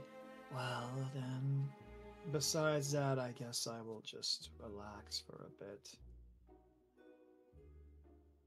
That's what I'm doing. As he opens his faceplate and pours an entire flagon of ale down his fuel port. Classic Thump. Unhinging his jaws is the equivalent of what he just did. Pretty much. Yeah, the fool is like looking intently at him as he's doing that. The page hasn't really left, hasn't moved. They actually positioned their chair so that they could watch the music being played. And Aerith seems to be enjoying it as well. Wait. Aerith is the woman in black in the top left. No, not that. Aerith is who again? That is the Resurrectionist. Cool. Alright, yeah, it is her. On assembly. I guess out of character then this assembly of people. I just realized it's Diane and Leto, not the patriarch. And then Paige and Fool over here, and the Knight all the way across the other side of me. Mm-hmm. Which is great to see. But he's just gonna let Screep. He's not gonna do much, and just wait till Screep finishes his performance. Yeah, performance. Yeah. I think Screep probably went into like maybe a second or maybe third song as more a couple others had joined him. But after probably the third song, he'll kind of like not like crescendo. Was it crescendo or something? But he'll kind of encore. Kind of no, like kind of like crescendo, as like he's coming to like the final note, coming to a stop. Someone from the serfs table shouts, "Freebird!" Never mind. No, I laugh. I didn't get covered. Yeah. I don't It's a thing. It's a thing that happens at live shows a lot with like instruments, because Freebird is like a 9-minute long song and it's pretty difficult to play, and everyone has heard it at least. It's that one with a really good. It's the one with a really good guitar solo in the center. I thought you were making a different joke. Oh, what joke did you think I was making? Anyways, here's Wonderwall. Oh, anyways, here's Wonderwall. The next song has a lot of meaning to me. So you finish your song, and everyone that was playing continues for a little while. The person on the flute sort of takes over the melody as you put your violin down against the chair, or do you take it with you? He'll take it with him. He'll take it with him and put it next to the chair. Cool. Yeah, so you make your way back to the chair, and the page says, "Excellent playing. I'm happy I could witness that. It was very touching. Good job." Thank you. Yes, excellent job.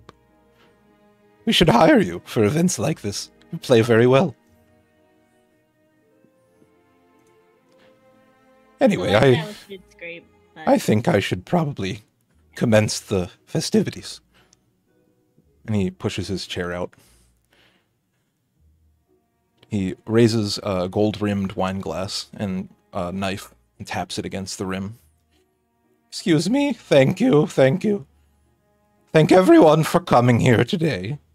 Today we honor the victor and honorary member of the court, Sazin, and his party for making it through alongside of him.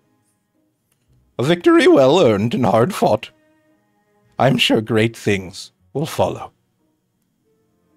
Wherever you might find yourself, to Sazin, to Lord Damakin, the host of these games, and to everyone here."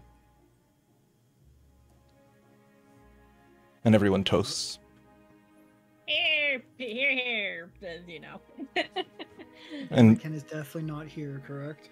No, Damius is at the end of the table. Okay, The knight. Yeah, I know. The knight's here. I don't see Damican at all, so we're fine. And as he sits, he like looks at you, and he words or like mouths. "Do you have something to say? Like, make a toast if you wish," kind of thing. Does he say that through his helmet? The fool. Oh, I thought you meant the knight. You didn't imply the knight is speaking through his helmet, trying to say something. No. Actually, the token's a little incorrect. He's wearing his knight armor. He has his helmet taken off, and like it's not present. I mean, I kind of figured. It would be really fun if he attempted to do that. That'd be pretty funny. See his mouth. Yeah, but the fool looks at you as he's sitting, or as he's getting ready to sit down, and sort of nods his head. I see. Legitimately, in character, Satan can't really think of anything he would need to or want to say.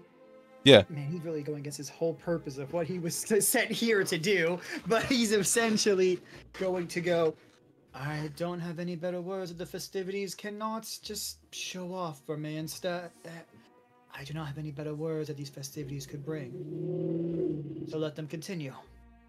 And he's going to drink a bit more wine. Aerith shouts, "Woo! Well said!" and chugs her wine glass. Before, like, slamming it, and the knight looks down at her, and she, like, shrinks. As if she's done something wrong. I wasn't expecting that. Is she matching thump and, like, amount of alcohol chomp down? Yeah, so what do you... Casual drinker, Sazin, competitive drinker, like thump and everything. Yeah, so the food that is brought out is a 5-course meal, consisting of like fresh fruit, a lot of fruit, and of different areas, like from the different provinces, meats of all kind. There's like roast beef and steak and chicken and all of the normal kind, and also some non-normal. There's a strange looking thing, like a platter, with, it looks like a roast of some sort, but it has like dragon scales on the platter. Does anyone eat that? Dragon You know- scale roast? Yeah, I'm going to say that it's probably not unfamiliar to Screep that he's probably eaten one of his own kind or something similar. Given that, you know, he just went through a sort of him eating or downing like a lizard or something. Oolong eating pork. He'll give it a try. Mhm. Oh no, it's better. A porky eating pork, which has actually happened in a Looney Tunes show. Oh, what's in this? What's in this roast, Rob? Yeah. So, yeah, the dragon scale roast. It's very spicy, somewhat, gamey, very tender. I think Screep can handle some spice. Yeah. Did I get a look at the people who were delivering the food? They were wearing like a cowl, black cowls on all of them. They're dressed in like a blue and black uniform, like black, like tights underneath, like a blue and white trimmed sort of tunic. Understood. The reason is, considering what Satan heard earlier, he's assuming this is the party was meant for this and not some other thing. He's kind of just looking around to see if the other consortium members or anything are around and such.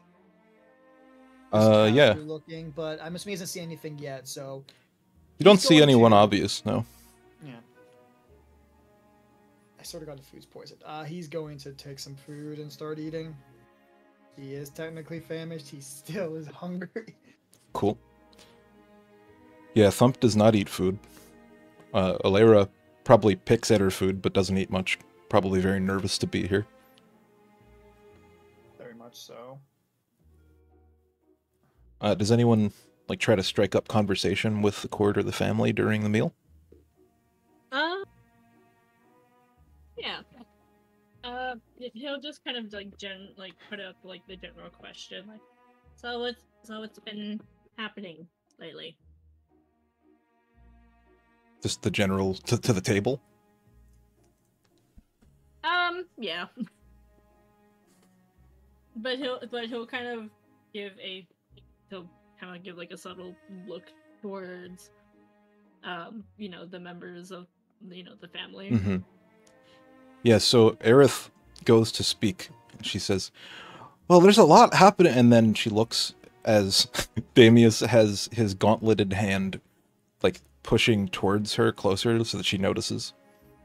And then Diane pipes up and says, it's quite an interesting state of affairs, actually. We are expanding our operation. Huh. And of course, you saw that the Sleeper had visited, yes? Oh, yeah. What was that about? Screep wouldn't have seen that.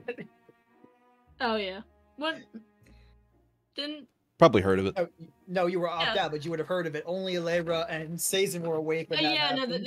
that's right. I'm right. But I mean, that's why I said that. I think that's. I mean, that's why I said like, Mhm. what was this I said? Like, what was the what What's happened? happening? What was- You know, what's been Yeah, happening like, recently? What's the reason for it? Like, Yeah. why does Sleeper come to visit? From my understanding, and correct me if I'm wrong, she looks at, like, the page in the full. I believe they were here, negotiating a deal of some sort. It's probably not too much to say, right? And the page shakes his head. No, of course not. No, she was here, visiting a friend. A friend? Yes, your lord. They had something to speak about. Oh, right. This roast is excellent. Compliments to the chef, Paige. He's And- gonna watch over to both of them as they talk. He said, visiting a friend. Actually, he's gonna say out of character. Then, no, in character, he's gonna say. So then, everything is resolved with the Sleeper. The page says, pretty much, yes. Not exactly concrete yet. We have to make a entourage. She wants us to visit.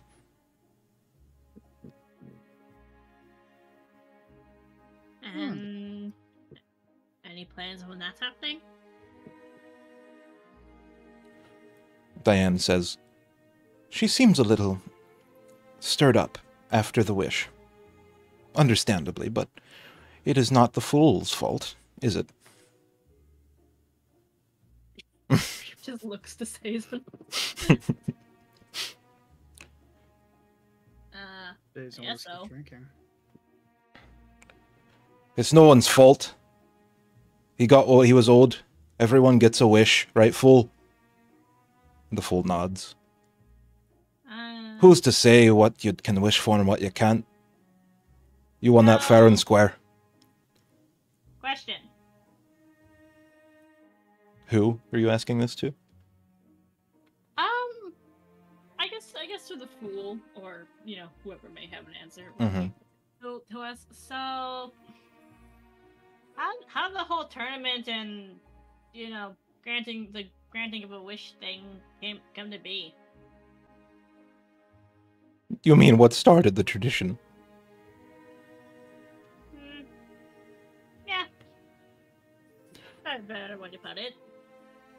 Well, shortly after we came to power and helped Lord Damakin, he appointed us to different stations. I, as you might know, am the lead of frivolity in the city, and regulation, of course. Oh. Okay.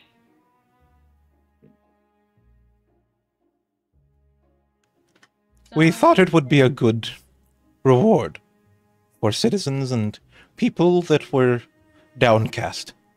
Lost in a cycle, of course.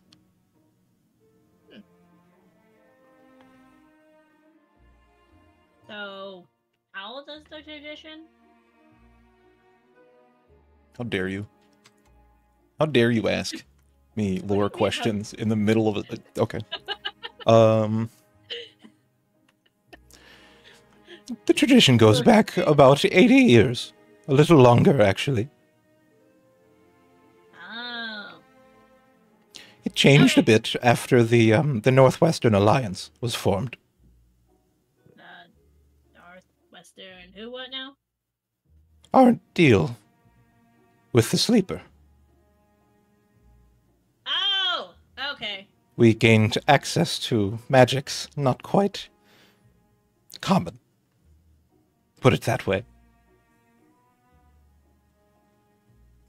Huh. Okay. Why do you not like it? I don't like it. Babes is curious. Good. Any constructive criticism is enjoyed.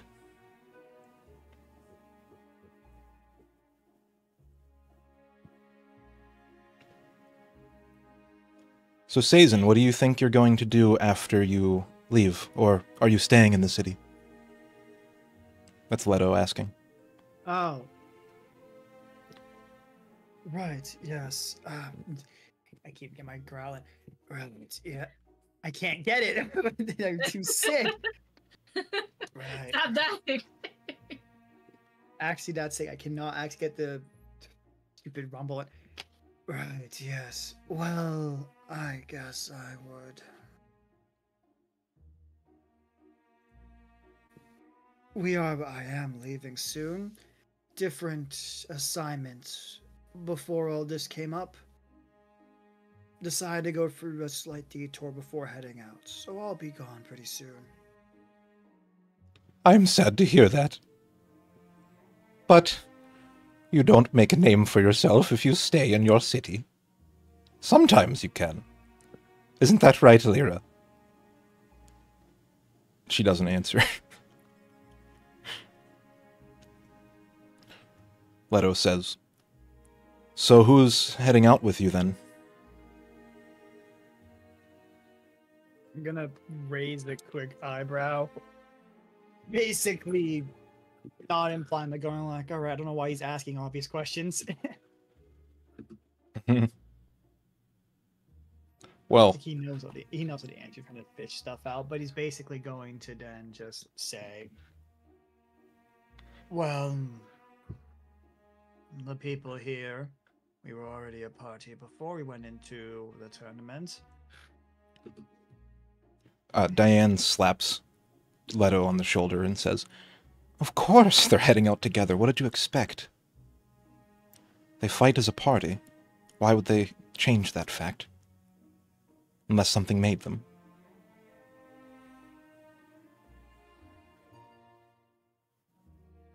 And the next course of the meal was brought out. This time it's desserts.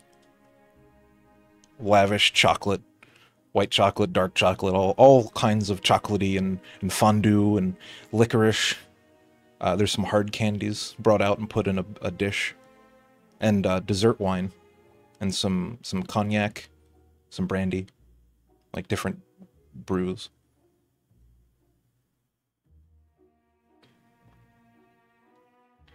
So a lot of stuff.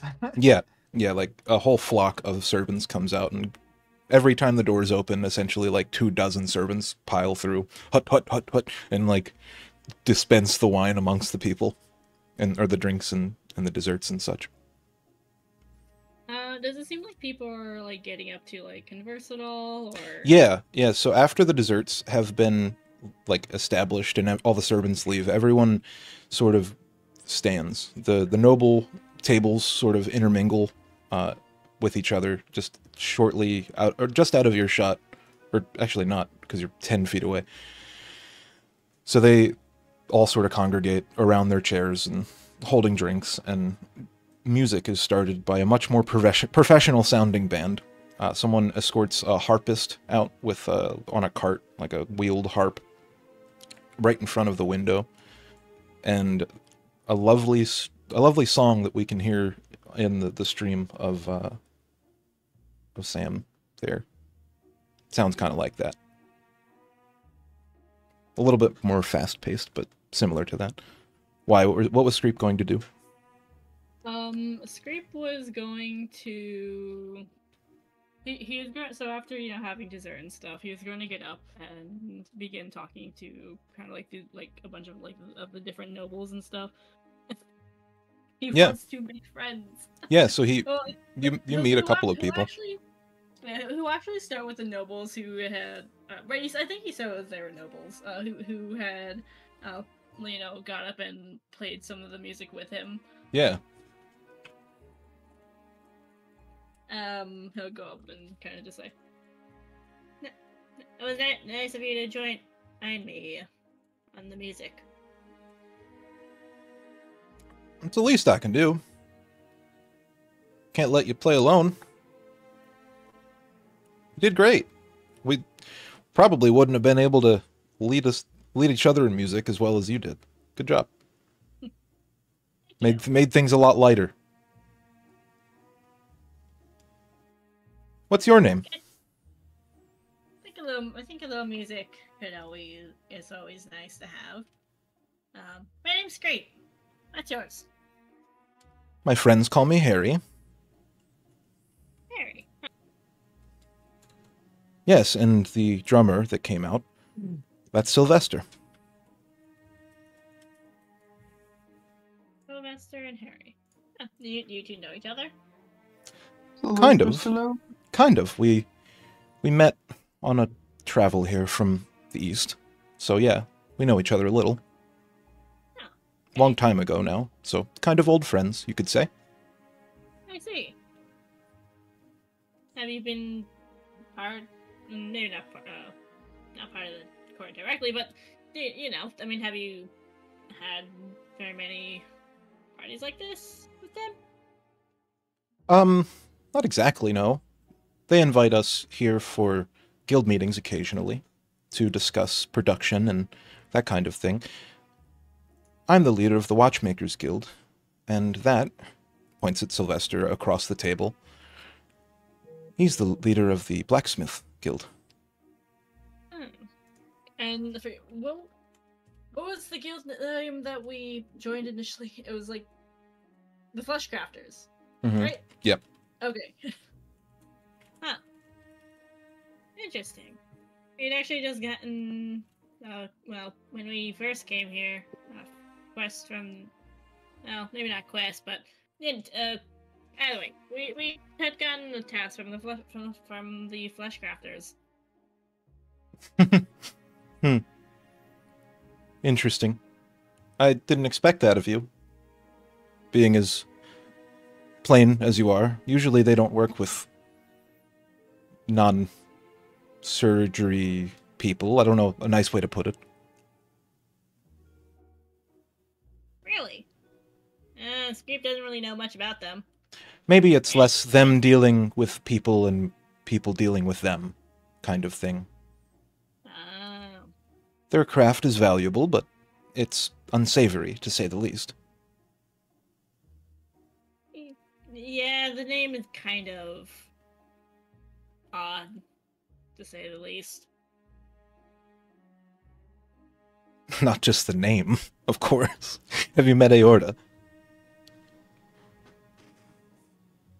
I think, if I remember, we all have, so, I wasn't here for in person, but Scrape was, so yeah. Just kind of like remembering from his tiny kobold brain, just kind of like, ugh. Yeah, I remember. There was a time where they were asking me to find a way to surgically fit watches inside of people and power them off of their energy. It was a strange time for my guild. You might see someone here with it, actually. We did a lot of work with the noble class. Oh. Who exactly here, if you don't mind me asking? Oh, that person right there. And he points to Diane. Wait.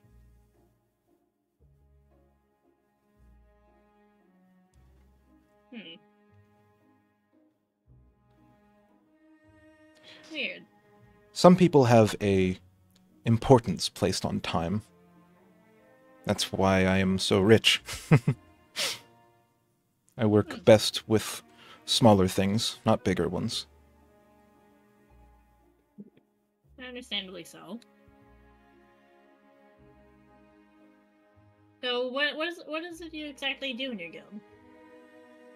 We make, repair, and research watches.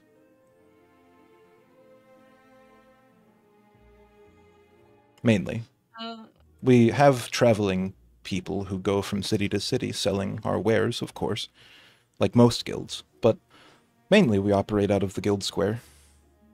Lots of dealings with the family and other people like that. I see. And Screep will kind of just he'll lift his hand just to have him bend over. He begrudgingly, sort of embarrassingly bends down, and we see the top-down perspective from over his shoulder as his coattails lift up, and you see his undershirt. But he stoops down to talk to Screep secretly. He'll kind of ask him in a whisper. So, there's this stopwatch that me and my group had acquired. Something to do with Erosiona Verona or something like that. You might have heard of it. And he'll Can you also kind of describe the piece, please?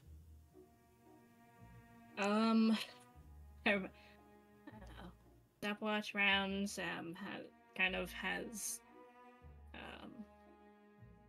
correct me if I'm wrong, it has some red streaks in it, or it's silver, and yours was, or the one that you know of and have seen, or there's two of them actually. So the one that Sazin, the one that Sazin stole was white with a blue flowery pattern, I think. Okay. Yeah, he would describe that to him. And I think if I remember, I think Scream drew like a mini, had like a mini, not replica, but like a sort of like a drawing of it, or like an approximate representation of what it looked like. When you looked in the schematic book, when you were given the job from the knight to go steal the stopwatch, you leafed through and you saw the second one, and you made like a paper copy of like a schematic of both of them. Okay, yeah. So Scrape would kind of like pull that out and kind of hand it to him subtly, to the best he can. Make a stealth check. Stealth or sleight of hand? Either. Okay. Cool. Yeah, so you produce and you like turn your back to the table, and he takes a moment, and then he takes a like monocle out of his coat pocket, puts it in his right eye, and squints. You know, that does look similar to one we worked on a few years ago. The face had broken. Hands stopped working. Took quite a lot of research to figure out how to get it to work again.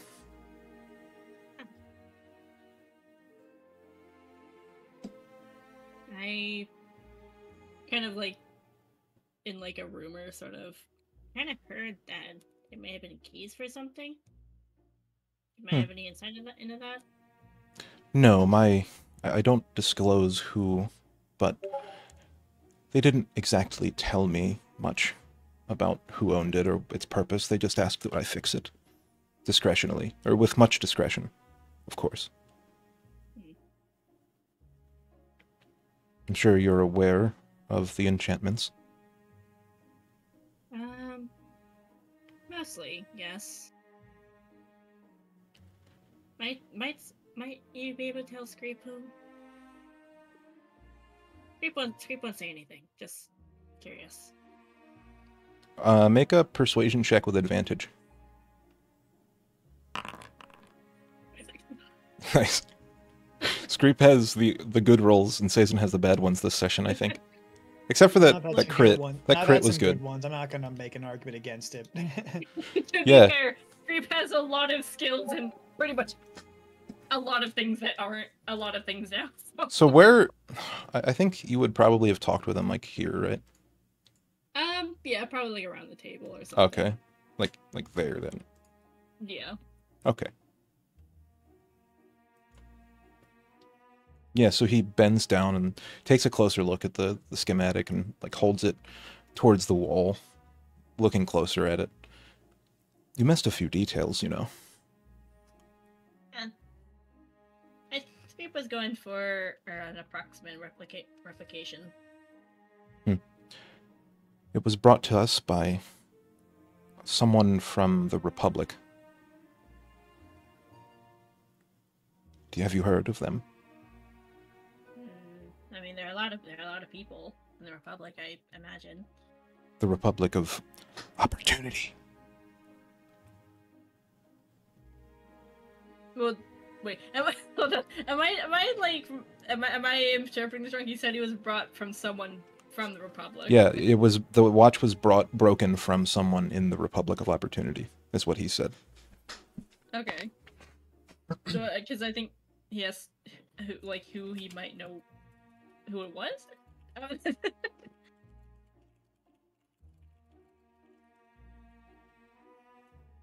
that wrong?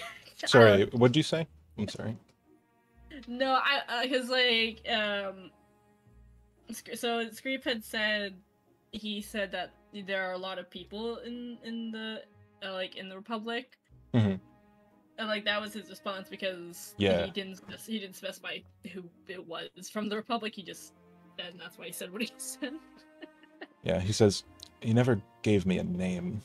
He had long grayed black hair. He was missing an eye. Eye patch. That's all I remember. He didn't ever give me his name. Just payment up front, and then paid me the rest when I fixed it.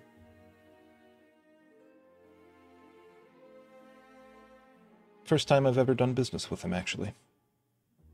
Do you know anyone like that? No, Scream.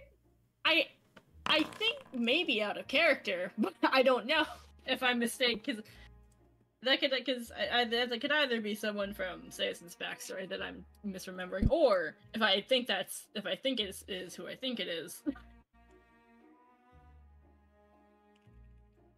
Either or.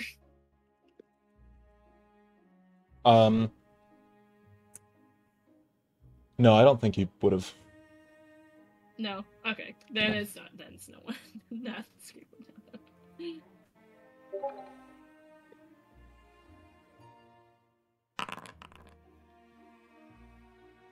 So, yeah, he sort of stands up, hands you the paper again.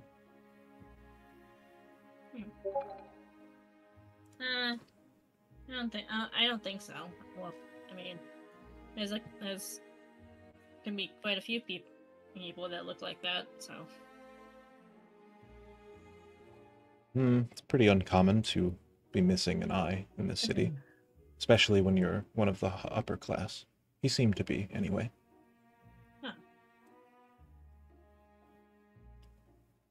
You look around the room. Everyone here is pretty much pristine. There's, like, no facial scars or anything major.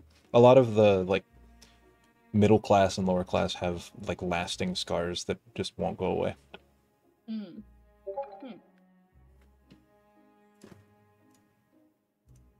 No, that is true. Maybe people keep an eye out.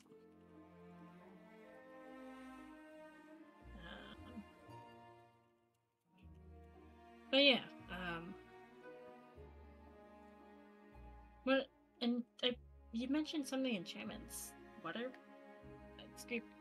I think it saw some of them, but are there any others? He bends back down to whisper, like, at you. Says, yes, the enchantments were proximity-based. It seems to have a pair, like a set, maybe. Huh. They seem to move one of the two hands, and then the third hand activates when the two are close, or so the inscription goes. And any notes of what happens when the two are brought together? It causes all three hands to spin. I'm not sure the meaning, but it seems to activate something. Not exactly sure. Above my level, so to speak. Right. Right. He just kind of looks in, like, contemplation. He squints at you and says, it's quite strange that you would ask such pointed questions. Might I ask, are you looking for this thing?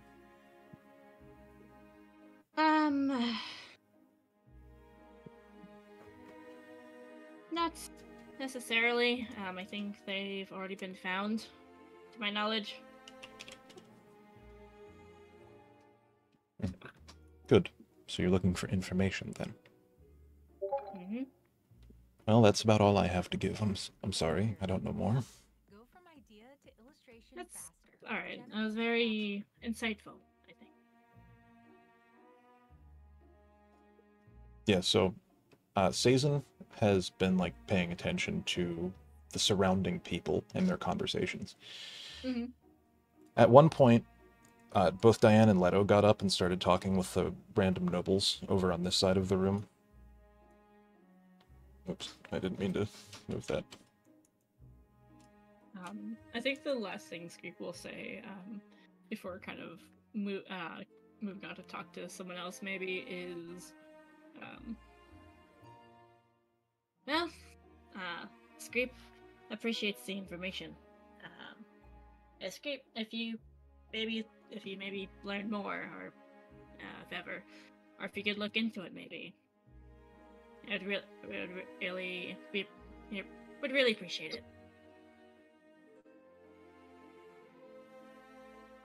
Sorry for interrupting, but I have to go. My Okay. group's starting to assemble, and I need to be there as the DM. Cool.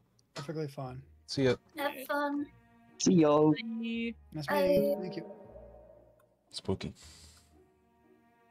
Yeah, so he says to you, he says, I'll be honest, it's a little strange that you're asking me these things here.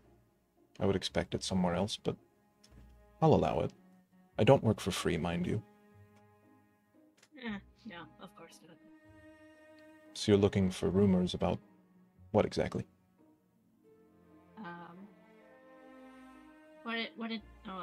What it does.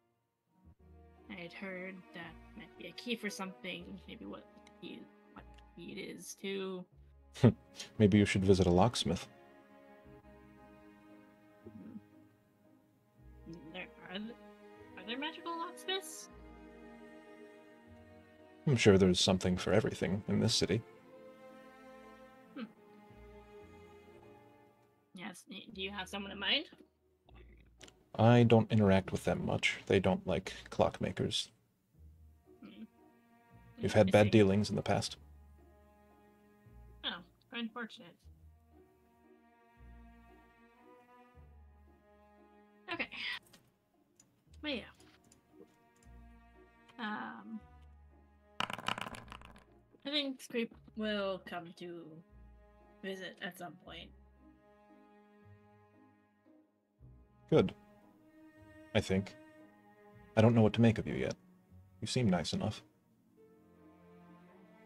But I warn, asking questions like that in a place like this, there are ears. Of course. No one's nearby you or anything. It's just, yeah, he's telling you to be careful. Mm-hmm. And then Scrape will kind of say, not like out loud, but a little more, like, more publicly. Yeah, what can I say? Scrape just likes making friends. I think I might start making friends too. In service of your other request. And he, bends up. You notice, Scrape, that the knight and Aerith have been having a conversation while looking at you. Mm-hmm. Every now and then they'll, look up from their conversation over to you, and then over to Sazin and Alera and Thump. Yeah, they'll just wave it. Hello! Aerith, very sloppily waves at you. And the knight, the knight nods your direction and takes another drink. Sazin, you've been listening. You heard a couple of tidbits of conversation from both the Fool and the Page on left and right. Everyone else, Alera and Thump, haven't really been doing much. They're sort of seated at the table. Alera's been mean-mugging Leto and Diane the whole time. Would you make another perception check based on whose conversation you're listening to? So, sorry, the Fool and the Page are talking... Oh, no, the Fool and the Page are talking to other people. Yeah, separately. That's when Delaney are over there, and then... Yeah. So I'm assuming Aerith and the Knight, or Damius, are not really speaking. They're just observing. Okay. They're sort of seated, chatting amongst themselves. Damius has been approached by a couple of different noblemen, but the conversation's always been pretty short. Cool. I'll do a perception check. We'll probably... he's gonna lean over and try to listen to the Fool. Hmm. No. Oh, I did a wrong roll thing. Forgot about that. Oh, yeah, it was a 7. I've been using self-roll to check stuff because I want to make sure about certain rolls to see how they physically go, and I put out the private GM. Sorry, but yeah, 7. No. Yeah. The Fool has a conversation with a nobleman dressed almost sort of like you would see a consortium member dress. The conversation was serious at first, but then gradually became more lighthearted, and the body language of the two people talking changed to smiles and laughs. And the page leans in to whisper something, and then everyone looks at Alera. The 4 people around him look at Alera.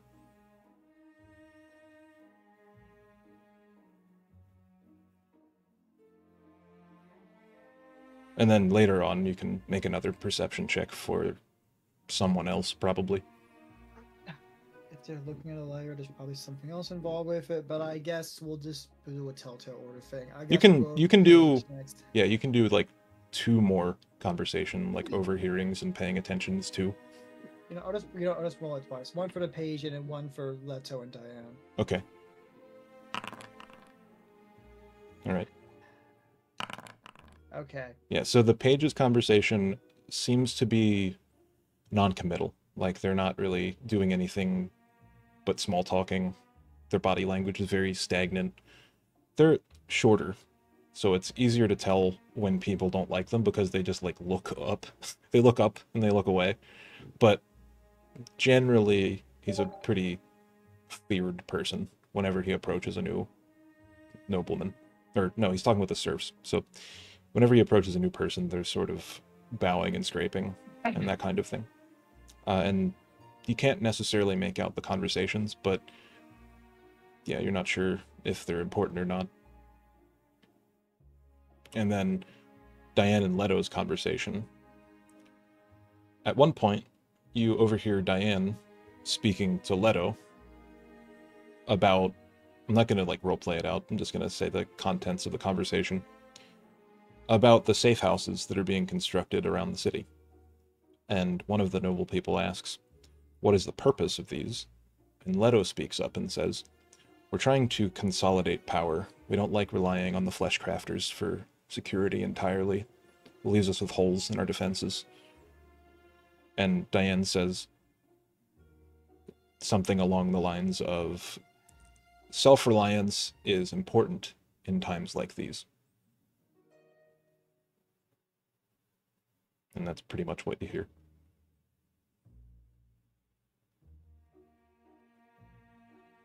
About what I expected then. Then Sazin is going to stand up, unknowingly realizing probably going to be the most suspicious, and he's going to start, I guess, walking while drinking.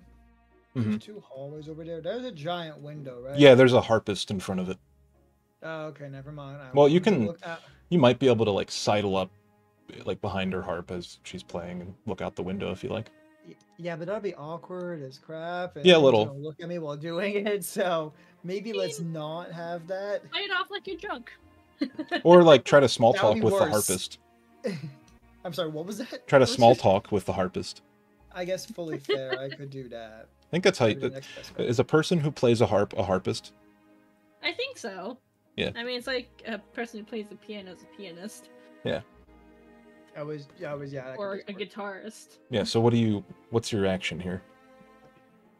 Yeah, I guess I'm going to casually walk over, probably past the Lyra to see if she's doing okay considering everything. And then go over to the harpist and kind of just like sit next to her. I just basically say, wanted to get a better listening experience. She like begrudgingly tries to maintain her concentration. He's not gonna do much to Yeah. ruin it. So she's very adept at multitasking because she's able to play each song that she's playing perfectly while maintaining a conversation with you. And she says, "Oh, do you appreciate the music of the court?" I never get to much hear it, so I would like to at least try to. He's gonna kind of look over her a little bit and then back down at her, seeing her work, Mhm. realizing that now she's honestly pretty good at playing while speaking, so he doesn't need to be Yeah. too passive. Do you have any requests? Any Nothing songs that- from foreign lands that you may have come from? He gives a slight chuckle. Yes, harp Beethoven, yes. Thing lights on fire. How fast it has to move to match. Yeah, She she's says playing- She seems to be multitasking. She's playing like a romantic piece, sort of ebbing and flowing, switching from minor to major a lot. None of my pieces would be good for the people around here. Very few that I would even know of. Well, from the speech, it sounds like you won, so the least I can do is play a song that you would like. I don't mind. I know a lot. He's gonna start thinking. I'm trying to remember a good song. It's realizing no one in the actual house ever really listened to music that often, and most of the time they would just like sneak into fucking bar. I think If that's they wanted fairly the music, they common. would sneak the bar. A thing that's fairly common everywhere in the world is like tales, bards' tales, essentially, of epic battles or rulers that have lost power or gained power, that kind of thing. Oh no, he wants to find something that's a bit more personal. Yeah. If she says she's gonna go for that, he'd rather do something that's a bit more personal. Yeah. So he thinks about the Ashen Waste, and there probably is a smaller. I doubt she knows it. Probably a smaller song sung by bards in the Waste. Yeah. Probably in the small. He probably robbed a bunch of people while the song was playing. But I don't know what would be the most, I guess, not common, but useful song to play late at night with a bunch of drunk people sad about what has happened. Probably the one about the big bomb that went off and killed a lot of people in Elysia. Okay, the second most popular one that's not about a bomb. There was a person that was named Champion of the People. They called him the Red One. Perfect. Yeah, So basically he it's came not in. He came in after the events and sort of played a Robin Hood. You know, stole from the nobles, gave to the poor. Just after the events of like Elysia's downfall. Well, if you're saying the one I guess to choose, why not the red one? Oh, I love that one. Are you from there? Yeah. He's like, for a second, it's like thinking back to the location, remembering it. Yeah. He responds. Depressingly says, yeah.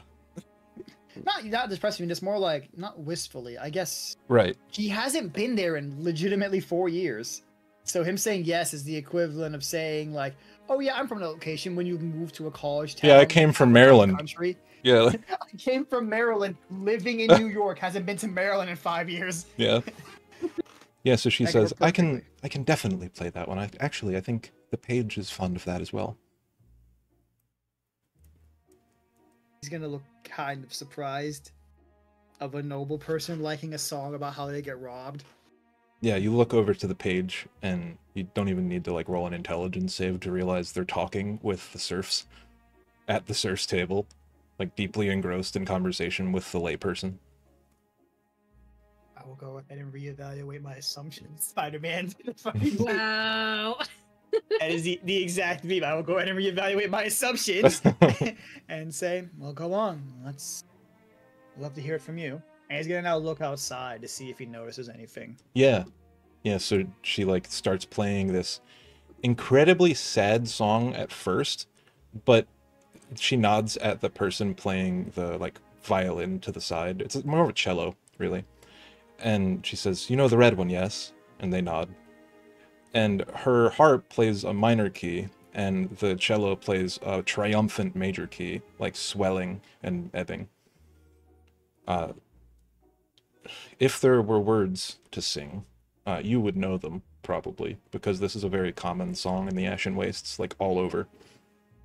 It tells of a tale, I told you, Robin Hood-esque character. They call him the Big Red.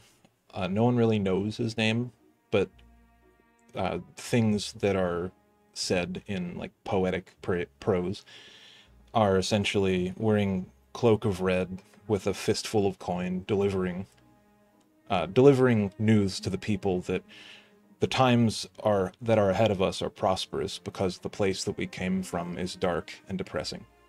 We make the world the way it is and choose to fight and collect good people and rise and help them rise and prosper to power. It's essentially a white collar revolt song. Like almost like a Civil War tune. Oh. But like Delightful. it's not looked at poorly because the ruler in the profligate city was not a great ruler. In fact, almost completely absent following the bombings. Screep would probably remember this song as well. The question that you asked.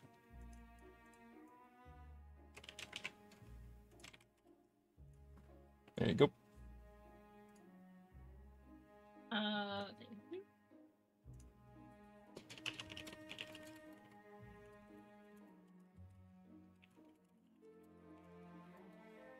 Yeah. Forgot So, muted. yeah, what's everyone doing? You're standing check, you're look standing out outside. the window. Yeah, I'm just gonna quickly look at it to see if I notice anything. Yeah. Go ahead. All right, Make a thank you. perception check. 15. So you don't necessarily notice anything amiss in the city. There seem to be less people out on the street at this time of night than there normally would be. Guards are still posted by the staircase that you can see below. And out in the sea of the people down in like the Narrows area, it's pretty neat actually. The section of wall that the Narrows is built on, you can see very clearly, like in between from this window. It's just layer upon layer of this like bizarre construction. They built up because they ran out of sideways to build. So there's steeped like wooden platforms leading to bungalows, all layered in the walls of the city. It's deeply reminiscent of the city you came from and the places you frequent. And then, as you're like looking back to the harpist, you see coming through the door a whole bunch of servants again. The doors have been left open this time. About 6 normal ones and 2 wearing like a dark blue cloak, making their way. They have 2 trays of drinks. One's a little bigger than the other.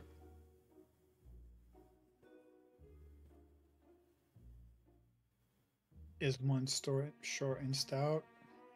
Yes. And they're carrying just drinks, and there's 7 of them, right? There's there's 6 normal looking ones, like the normal tabard, blue and white with black tabards that the servants were wearing. They're carrying like extra desserts and a couple of different flagons, and then they have trays of champagne, it looks like. The like 2 that are different than the others. I see. Okay. What do they say? I'm gonna lean back and just listen. Yeah, they don't say anything. They just start placing drinks around the tables. The 2 with champagne sort of hand it out first at the table, and then with the rest they sort of mill about the floor, giving drinks to random nobles. And you hear a mumble in the crowd. It's like, there's to be a toast. Oh, I wonder what they're going to say next. Maybe there's some news. Okay. Yeah, and Is you lose Alera or you lose Thumb- sight of the 2 in the cloaks as they pass like over to this side of the room. Alera and Thump, were they given a drink? Yeah, they place drinks even at the empty chairs. Did they give one to the Harper? No, they did not. Okay. But she has a glass on like a little silver pedestal beside her, along with a couple of different harpists' accoutrements. Let's see. I'm gonna go ahead and basically say to the harpist, I hope to hear you play again someday. Thank you very much. Look for me if you ever visit again. The name's Elizabeth. Yep. Is she famous? I'm guessing not. Make a history check at advantage. Okay. Wow. 7 to 8. 9. Probably you would have heard that there are famous people in the court's professional band, but you haven't heard of this specific one. I'll try to look for you again, Miss Elizabeth. Thank you. He'll give a curtsy bow, walk over to his seat. Yeah, as you leave, she says, "Thank you for the recommendation. I think I might add that to the repertoire." If you're looking for, actually, before he goes up, if you're looking for more songs that you may not get to hear as often, go to the lower end and listen to some bars. Don't copy the lyrics, but at least the melody would be nice. Is Give it- a small wink. That is an excellent idea. You hear her mumble. I'll give So, a good smile, yeah. walk over to those are 3 down there. Yeah. Um, So you see, yeah. as you reach that area, the 2 are sort of stood side by side right next to this table. They're just waiting for something. You're not exactly I sure didn't know yet. if you were gonna move. I didn't know if you're gonna move them or not. Here, I'll draw 2 little circles. I don't know. But yeah, that'll work.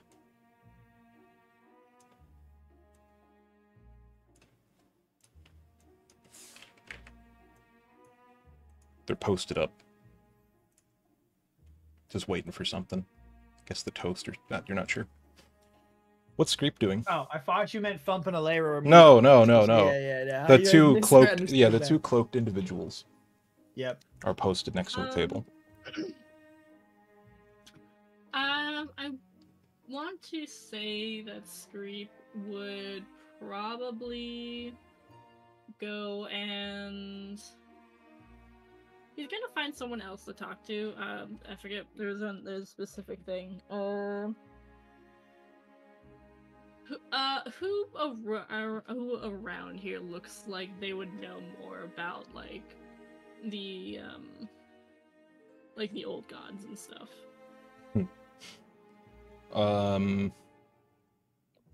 Make a investigation check.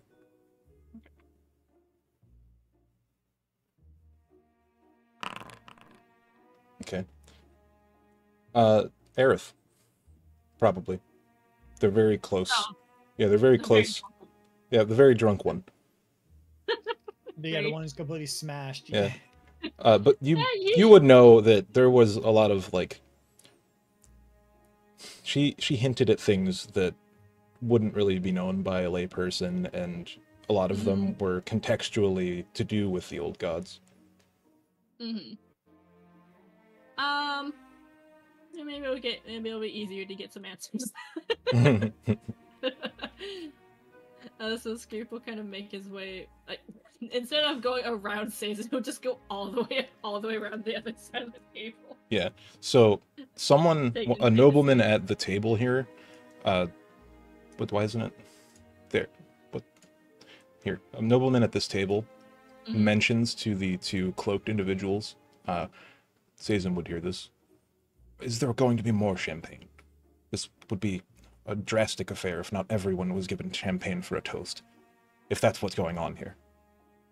And the smaller one says, yeah, I think that's a good idea. And they make their way. What the fuck? Where's the thing at? I hate how you can't drag drawings in that. They go out. Bumping past you. Okay, I'm going to. If a nobleman says that, I'm going to mage hand the 2 champagne bottles away from Thump and Alira's desk, and be like, "We have 2 more bottles over here, or 2 more glasses over here." Oh, as they're passing? As they're passing, I'm gonna basically just do that. Yes, before Thump and Alira can say anything. Okay. So they're I will about... literally, like, I'll mage hand into my hand, and I use a third mage hand to basically scoop over the wine from mine over to Alira to calm her down. Oh, yeah. Yeah, so I you, don't give Thump anything yet. I'm gonna find more things for him. so you say that to one of them. Yeah. They look at you. Can you make a history check?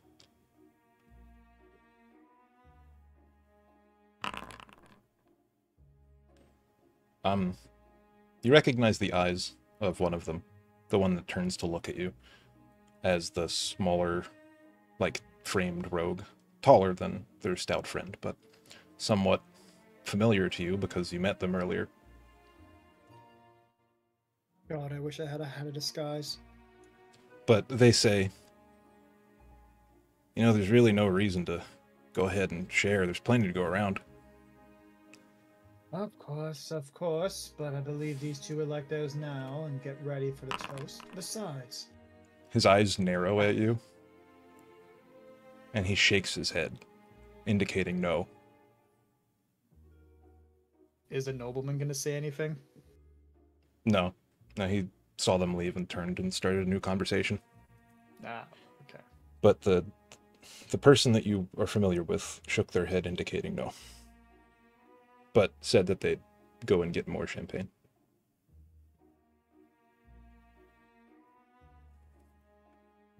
And then Puts it back down. Well, he keeps it. Oh, he's gonna wait until he leaves and then puts it back down. yeah, so He's gonna try something without any. Actually, no, whatever. He can't do it. they left.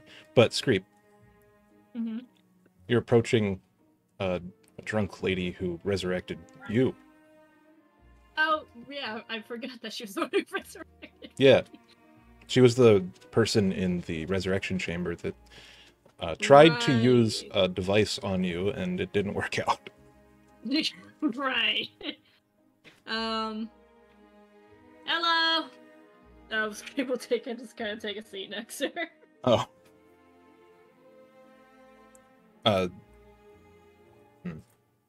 Yeah, Aerith looks to the left of her at the knight, and then looks at Screep. Says, Has to play drunk lady. "How are you doing? Quite the party, isn't it?"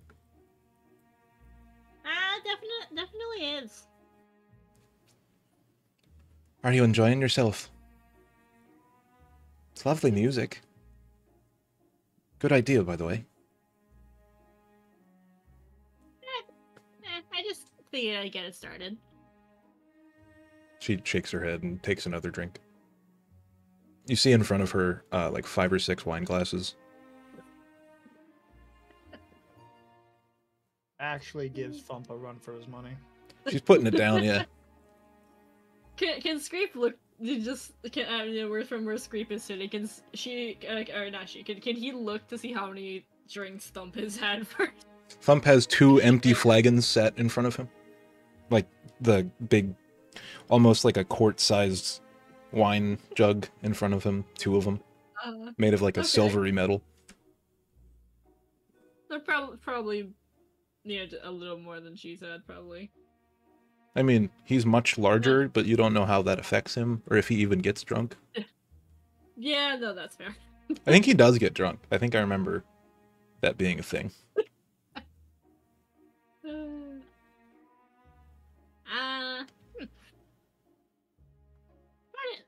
Party's fun. Didn't expect it. Didn't expect what? Well, that Scrape would never be invited to such a thing, ever. If you keep the right company, you get in places that you don't normally get. Yeah, Scrape was told that once. Got that one from my father, actually, and looks over to Damius. I didn't know you two were related.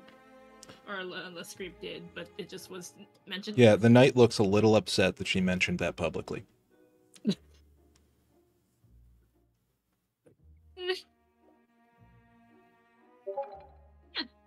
And as he continues, never did that.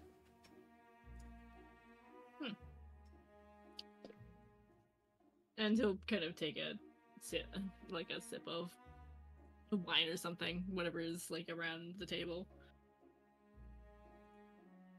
And I'll say, my Scrape has some questions. Lucky for you, I'm in the mood to talk. Actually, I was getting a bit bored. I was about to get up and start talking to them. Points over to the pages crowd of people. Mm-hmm.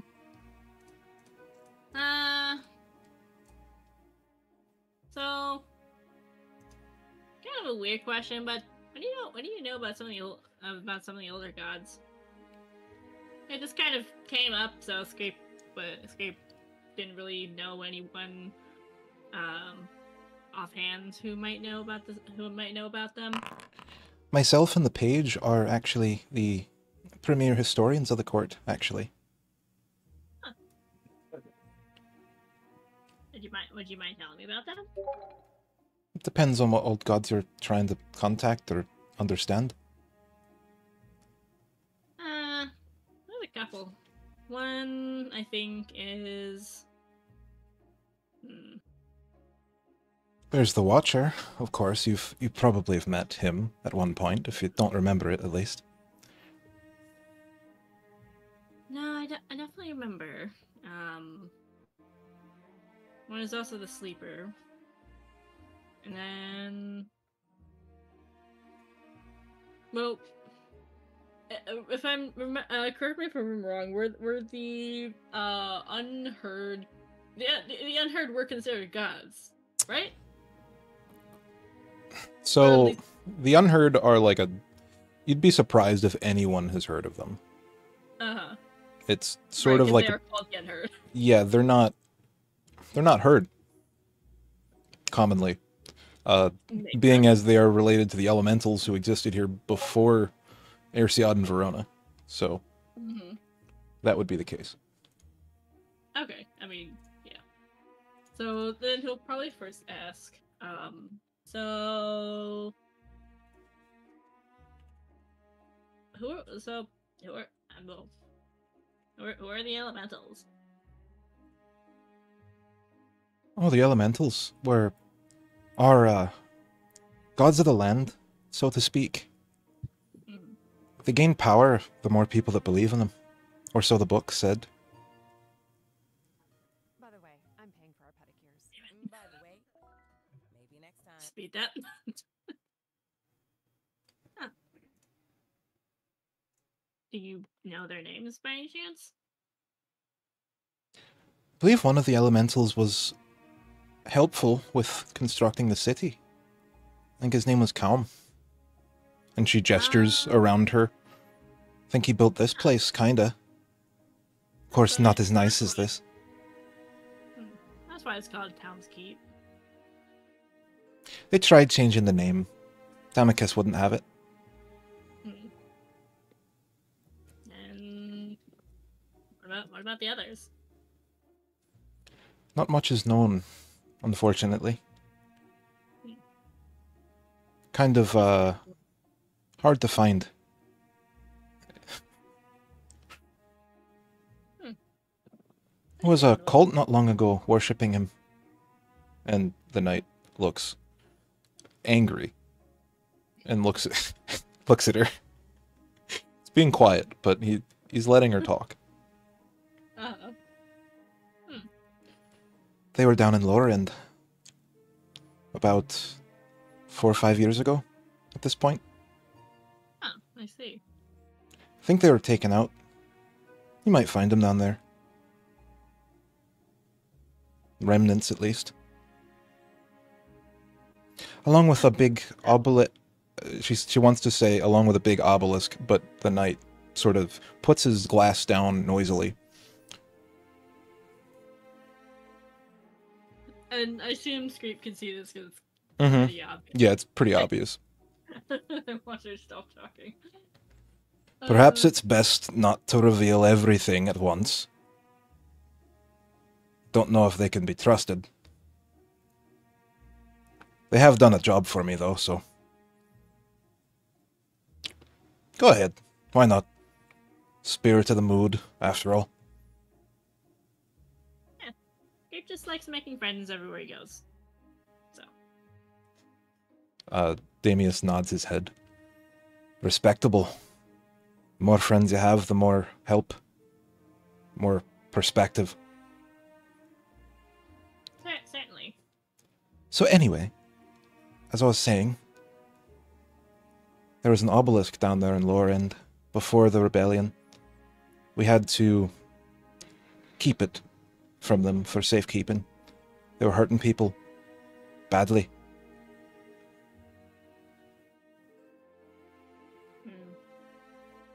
I assume, like, pretty memory wiping badly. The obelisk had a mysterious power. So is said in the court here. It's before my time, unfortunately. I was just Well, I was in my studies. Put it that way. Right. I hear they were doing, like, rituals or something down there. Trying to do something with the elementals. Not sure exactly what. Maybe you know, Daddy dearest. Not that I'm willing to say. Not for me to say, at least.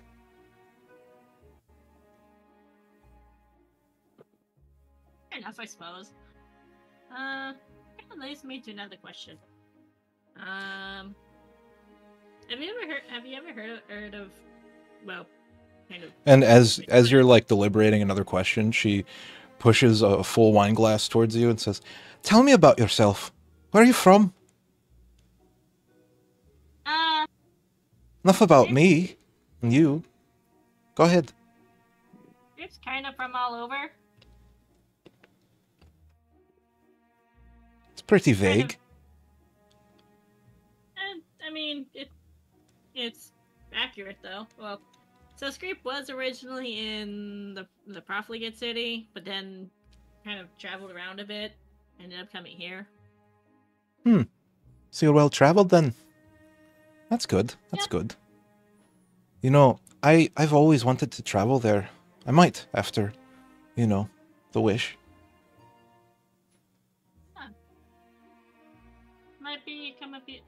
Might become a nice place again. She nods, sipping her wine. So what were you gonna say? Sorry to interrupt you. That's fine. Screep was wondering if you'd heard of, I guess, gods or something similar known as the Unheard. Can you make a charisma save? Mm-hmm. Yeah. Now, wherever did you hear that? Can't say I've ever heard of that before.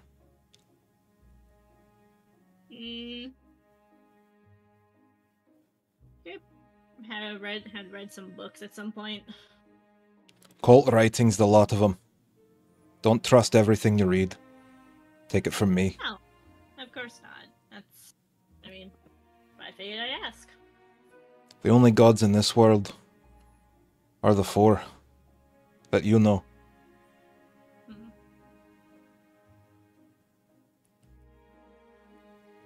Right. But by all means, I mean, what have you heard? Or read? We had heard that, I guess, four were made or created or something like that. And he's like really trying to play it off. That like it's like something he's heard from like a book or something. Mm-hmm.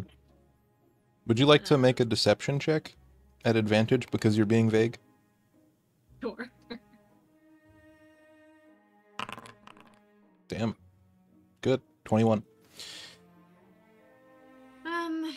Yeah, Scrape had heard that apparently they were created or something like that.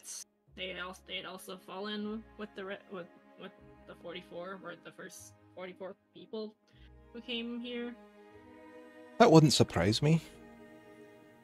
It's not known much about the 44, other than, you know, some of them.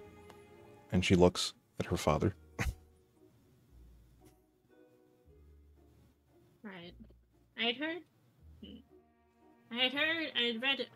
not heard English. I'd read that in one of the books there was a name mentioned, Lithius. Ever heard of him, them? I believe I have. Once or twice. Some sort of general in the Stygian forest before Opportunity was even founded. Huh. Well, were they like, if there were any accounts of it? So the knight sort of says, he would know more. Maybe we should get him over here. Paige, come here. And Paige makes their way over after ending their conversation. Yeah, so they're right here. And they basically relay that question to the page. The page says, everything I've ever found about them is indicating they were a lesser god, kind of. The Unheard are actually a subject of my studies. Doing a lot of research now. It's one familiar to me almost. Seems to ring a bell. But that's not what you're talking about. Lithius, I think, was a god of second chances. Read a few accountings of them being very benevolent.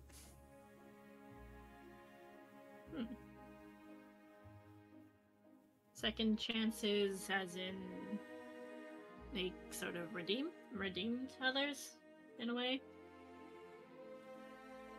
Kind of, yes. They took the people that did wrong and showed them the error of their ways.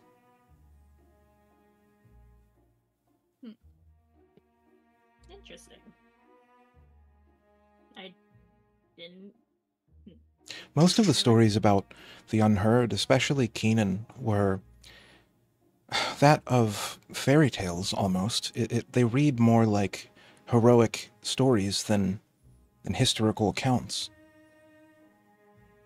Right. I remember reading about Keenan in such a book. I'm actually reading one of his journals right now. And have you found anything interesting? They claim to have met Verona at some point. Really? It's quite intriguing. I didn't expect that to come up yet. And, if I'm not mistaken, they consider Verona and Erosiota like a god, right? Of like this. Not much is said publicly about Ersiad or Verona, like, by name. Right. Ersiad is known as the Watcher to most people. Verona isn't known much at all. Okay. Huh. Have you heard about Verona? I assume you have. But assumptions make fools of both parties. Bits and pieces.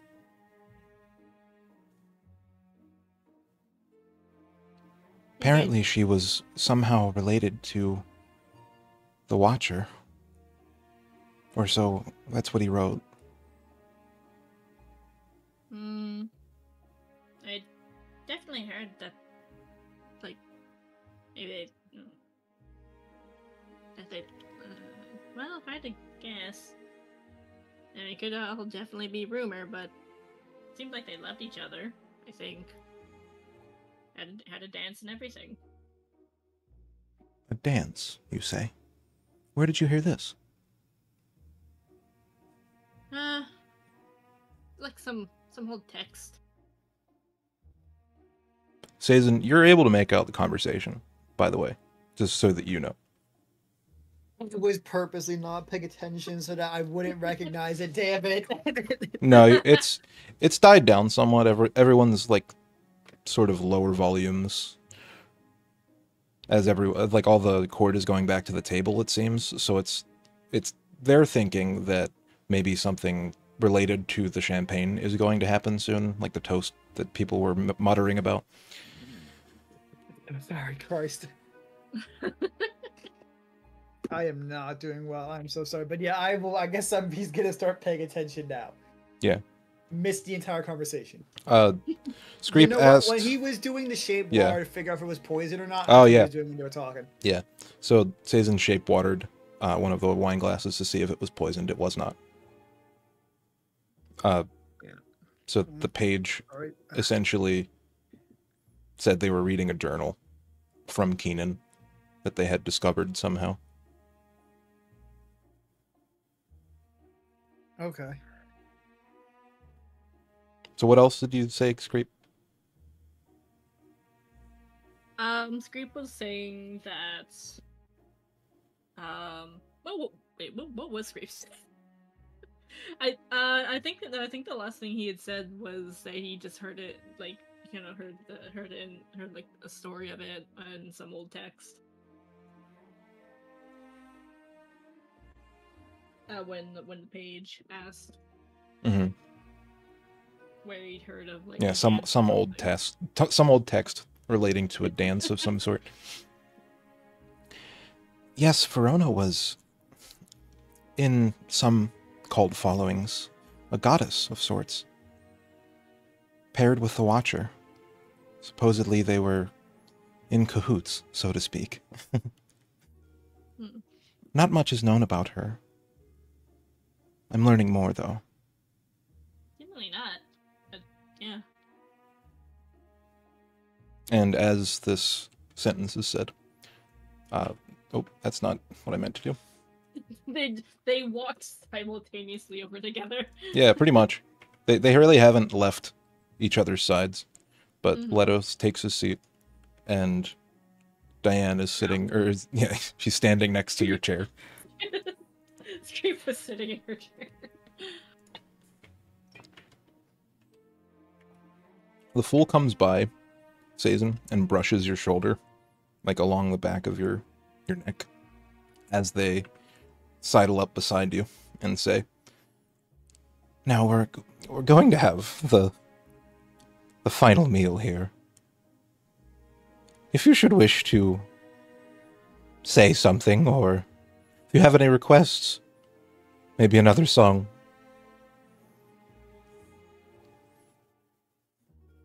Do my eyes light up when he touches me? You feel like a dull sensation of, like, almost pins and needles in your eye sockets, but not quite. Oh, that's an awful sounding feeling. Yeah. Straight up, he will slowly blink 1 and 2 eyes, trying to refocus. Yeah. I am not usually the one for much speaking, to be honest. No, I really kind of want her to play Wonderwall now. Oh my gosh. As a joke. But legitimately, I cannot think of anything truly. I guess the only song I could think of. There was a closing song for the festival, right? Or for the, I guess, Fool's Carnival? Yeah. Yeah, when everyone was completed, you heard some sort of cacophony of horn music coming from the Colosseum. But they can't really do that here because she has a violin, so. I mean, you could transpose, I suppose. I keep trying to make her do this impossible stuff. Yeah. Let's have her play Beethoven. Let's have her do a fire of chords. Yeah. I might as well give her lose herself at this point. Have her try to play that on the Mom violin. Spaghetti. Actually, no, I'll have her play Godzilla. That's harder. Yeah, but the fool finds his seat. Sort of not necessarily hinting that you need to do anything, just you're welcome to. I thought it was like heavily implying speak, motherfucker. No. No, if he said something different, maybe, but said feel free to. Have the two come back yet or no? No.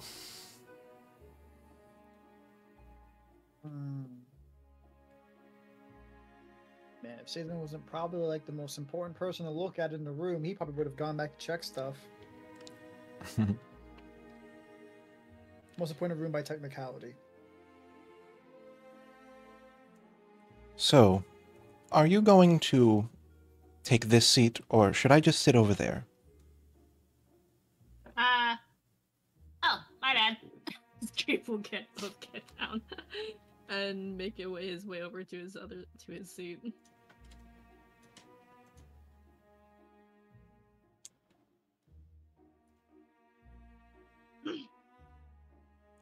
So, As everyone seats, or gets seated, the fool raises again, sort of proposing a secondary announcement. Ladies and gentlemen, it has come to our attention that a final course is going to be served. Ambrosia from our secret store. Very invigorating. I promise it will be the best thing, or for some, the worst thing you have ever tasted. And at that point, the dudes come back in, escorted with, like, yeah, the cloaked gentlemen, and also a whole nother set of them, about 3 of them, come and make their way out, and they pass individual goblets and champagne to all the tables. And as they make their way around, 2 of them stop right behind Alira and Thump and hand out the champagne to everyone at the table before the music changes to a sad piece. And something happens. The room is filled with a magical blackness. Everyone is blind for 6 seconds. Anyone who can't see magically through blackness. So, I think that's Screep only, right? Or did you change your feature from that? I forget. So I mean, it depends on how you see what blind sight is, because blind sight could technically just be really good hearing or like smell or something, but I mean, it could also just be... You can probably like sense figures around you and like movement and sounds. And the music is heard louder, almost like it's magically amplified somehow, before this happens. When the blackness fades, Thump is unconscious. No, I was gonna say, in response to the darkness being cast, can I cast my own darkness? You're allowed. Yeah, because I can see through my own darkness, and they shouldn't be able to. Okay. So use 2 sorcery points. I have 1 left. Cast darkness. Okay. That's a sphere, right? Or a circle? Yeah, 20 feet. Probably on... Yeah, I'll extend my arm out and I'll pull out my knife. So it's technically on my knife. Does it say a point you can see? Magical darkness spreads from a point you choose. So yep. You can do it, yeah. Yeah, I pull out my knife and choose to point it on there. Okay. Yeah, so how long does that What do last? I see before I rest? It lasts 10 minutes if I concentrate on it. Okay.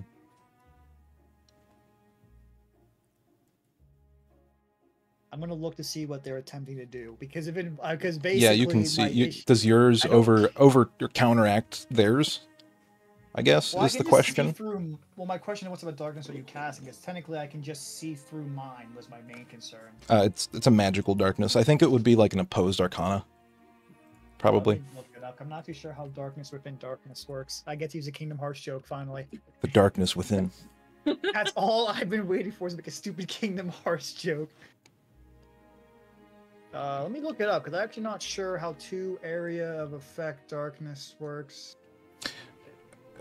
Unless you find otherwise, I'm probably going to rule that it's an opposed arcana, and then whoever... I use charisma. Like, because you'll be able to see through your darkness, and their darkness basically ends where yours begins, but I'm saying, like, the overlapping, like, if their darkness makes you go blind as well, is what I'm trying to see. You can still cast the spell and cause, like, a magical blindness, but...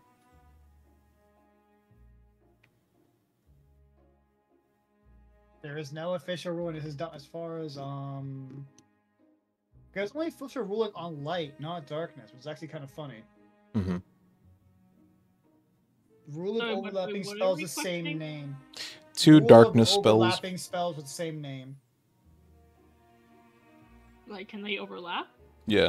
Well, one is cast by the player, and one is cast at a larger circumference. Okay, I think I found the rule on the DM. The effect of a different spells act together while duration of those spells overlap. The effect of spells casted multiple times don't combine. However, said the most potent effects, such as the highest bonus from those casting, applies while duration overlaps. So the highest level spell. Combining minus magical effects in the first paragraph. The following to this should be added to the first paragraph, or the most recent effect applies should cast over it. So the most recent effect applies if the casting are equivalent in potency during duration overlaps. Okay, so their version is 5th level. What's your version? What the? It's technically 2nd because I'm using a sorcery point. Okay. It's not necessarily innate ability for them. Gonna get rid of the first level spell slot to get back a sorcery point. So you cast and then basically are still engulfed by their darkness, but your darkness you control. So after, right, it's still there, and then after the spell fades, here is what is seen. Let me just go ahead and... So, everyone outside of the sphere, including Screep at this point, I guess Thump couldn't necessarily see it because they're still affected by your darkness. Screep, you see...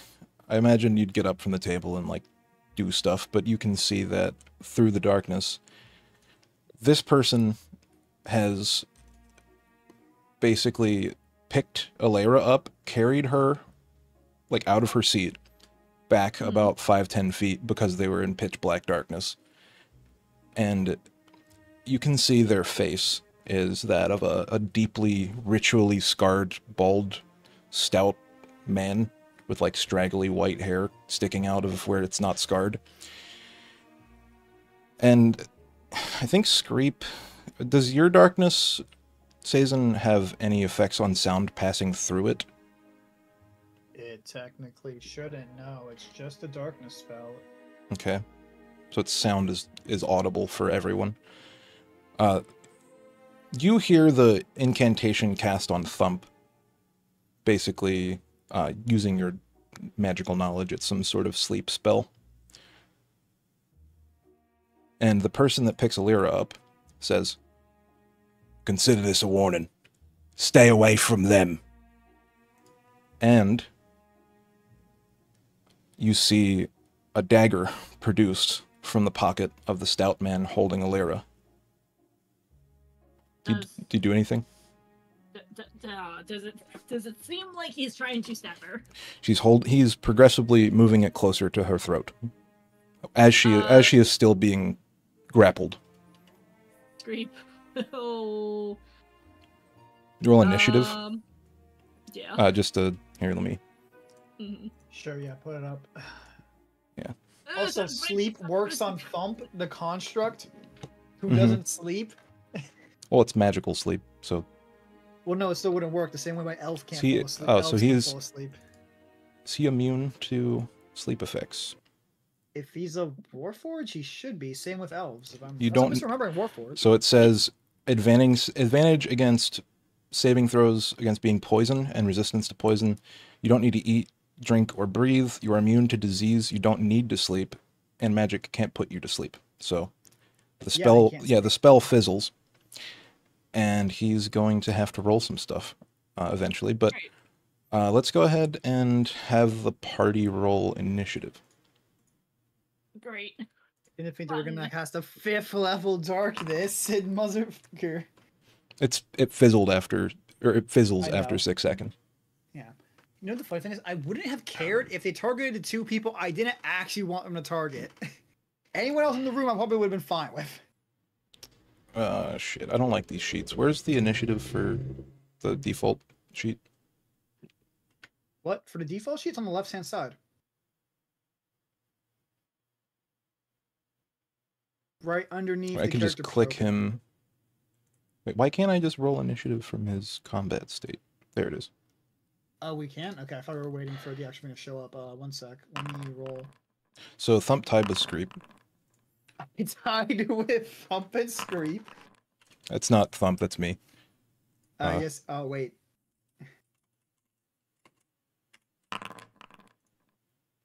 Can I ask, is Screep hearing like anyone like panic like this wasn't supposed to happen?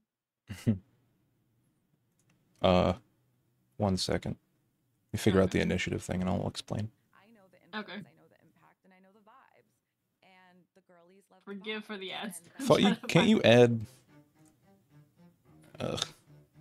How do you add initiative to a non-marked character? I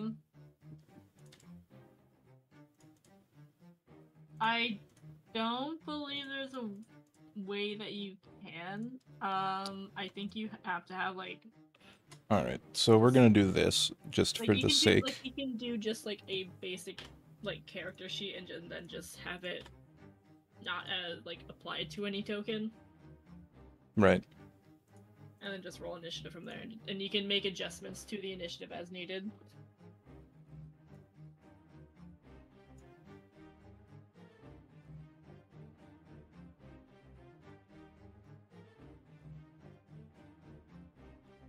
Good old Thug. Alright, so I can roll his initiative and then I'll just set it to what I rolled initially because I thought you could do that, but... Update.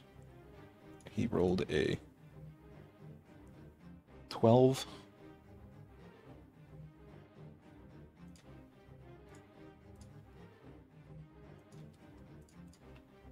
And the thief rolled a 17. So it starts with Screep's reaction. Mm-hmm. Screep will...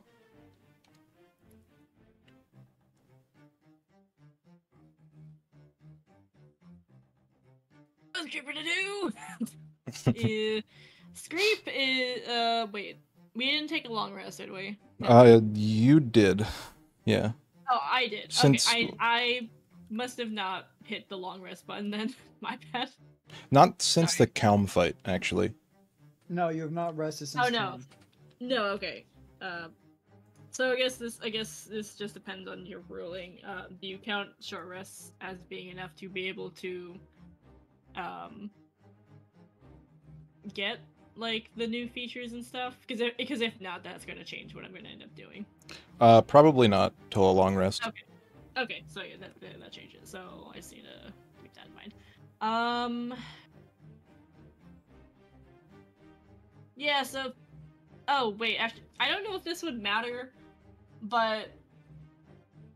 Screep's weapon, a Rapier of Warning, wouldn't hit this warn him, or wouldn't it warn him of, like, something incoming like this? Probably got warned as a, like, first action, that's why you're able to react like this. Okay.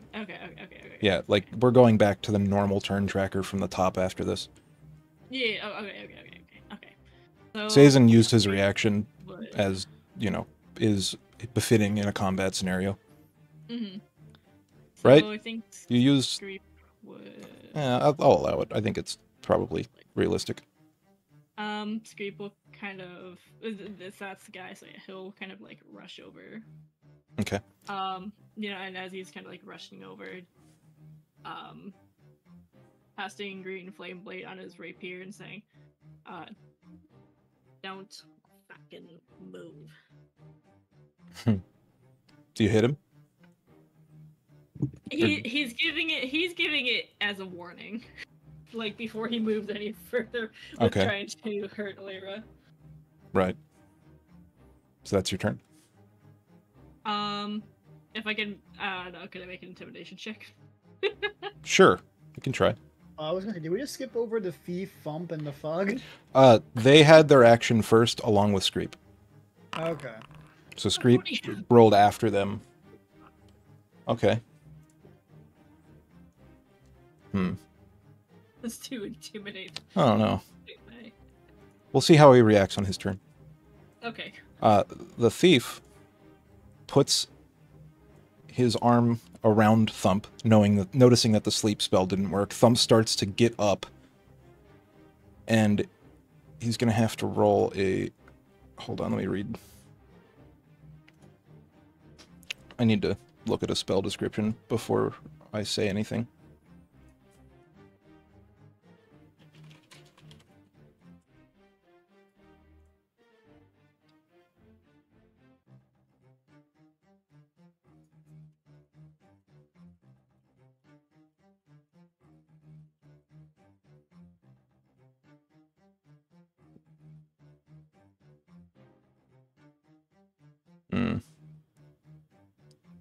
Okay. So he's going to roll. Probably a con save.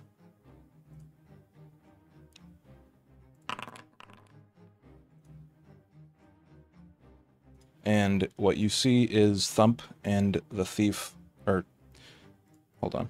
Sazin would see this, no one else. Poof. Into a cloud of red smoke. Oh. Well then. And then it's this guy's turn.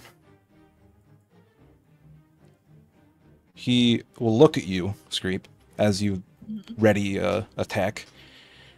He says, "You have no idea what you're doing." And he goes to slit Alira's throat. I'll allow you to do your attack here. Okay.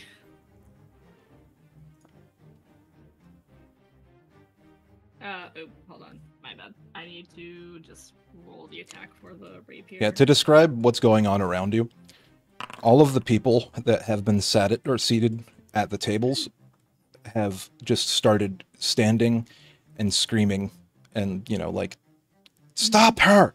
Stop him! What's going on?" You know, that kind of thing. Yeah. The knight has gotten up and rolls initiative as well. Okay.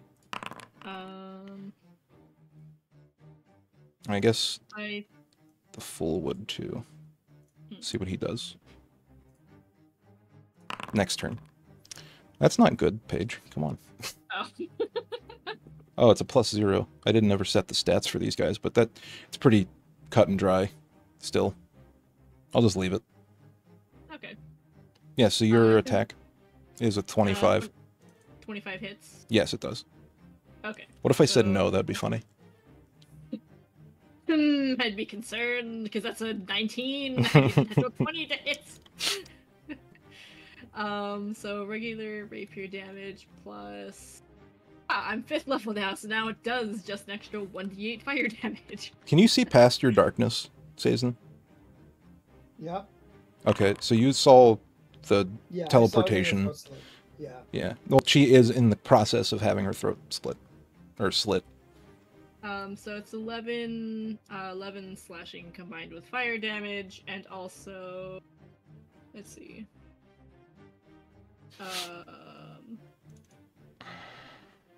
Oh no, wait, plus my spellcasting ability modifier. So I also need to add my, which is a +1, so that'd be 12 damage total. Let's see. 12 total? Yeah, 12 total. That's slashing, or what is it? It's slashing combined with fire. Okay. So try and, like, you know, stab his To arm give or you the something. thing, This is the arm that's... 3 is slashing, 5 is fire. Okay. Yeah, I don't think he has resistance to fire, but he has resistance to slashing. So, Great. Even for magical weapons? is it a magic? Yeah, I guess he doesn't have resistance Yeah. against magical slashing, yeah. Yeah. Good, God, good. I'm glad I bought this Yeah, thing. so he reels from the attack, and you hit him along the side, and you see him drip a black-colored blood on his long, dark blue robe. It spills on the ground below him, and shortly after that, the ground is also covered in a different, lighter shade of red, as Alera Question. is slit. Quick question. God damn Is it. I mean, Aerith to be fair, I kind of knew this would be coming because Matt's gone. Wait, DM, quick question. Is Aerith a healer? Wait, I mean, she has... How much of a healer is she? It depends. I can't necessarily tell you that. You would know that resurrectionists typically have some healing capacities. Well, no, because I can just straight up teleport Alara over to Earth right now. Okay. That is my point. She's also junk. Yes. She is currently dead. Well, I wish I had the hat of wizardry. She's currently dead. Thank you. Well, okay. Can I ask this? Like, is this because Matt's officially not in the game anymore? Because that will change actions that Scream takes. out of character, yes. Okay. Well, no, but Understandably. in character. In character, probably not gonna let her die. yeah, in character, you No, you try your hardest not to let her die. Yeah, no. Okay.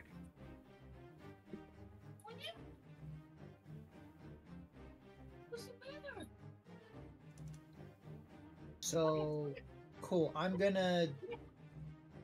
That'd be too many spell slots. So yeah, he used his action. He's going to move her. 5. This is difficult terrain because he's carrying a person. 10. 15. And then you can get an attack of opportunity if you'd like. Now you're to use a reaction. Oh, did you? Well, no, you used your held action.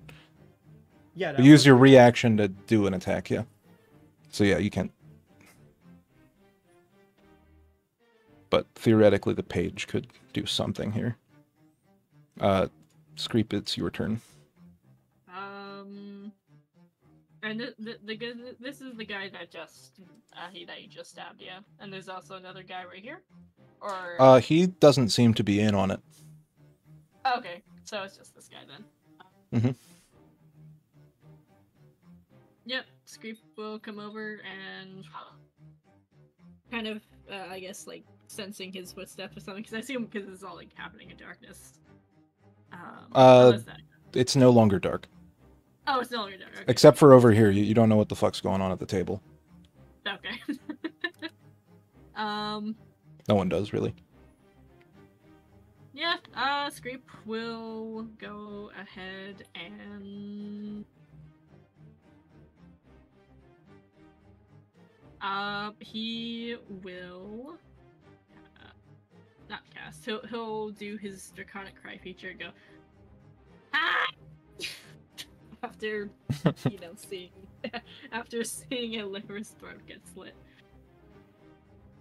Kind of just Draconic, little kobold rage. Yeah.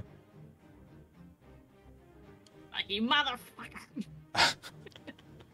And this is again Green Flame Blade. I'm just attack roll. Oh. Oh. Nice. Oh, okay. It's added Chryso 10, and then I'll roll the D8 fire damage. Wait. Which. What the fuck? Why'd I do that? Oh my god! Oh, shit. So that's 14. 14. Okay. Yeah, 4 fire damage, 10 slashing damage.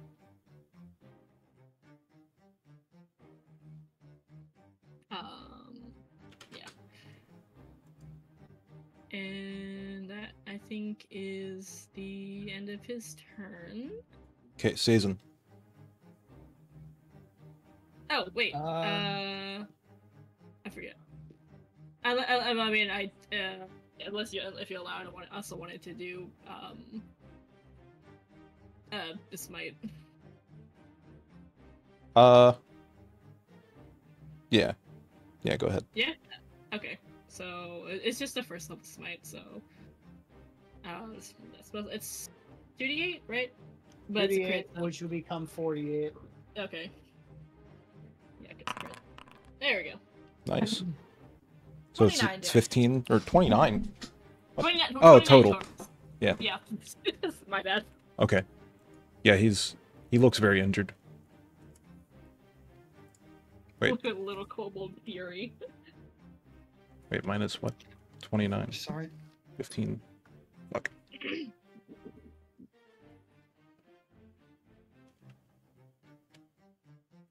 Okay.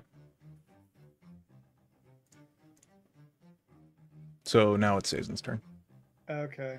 Yeah, he's on the edge of life right now, from the looks of things.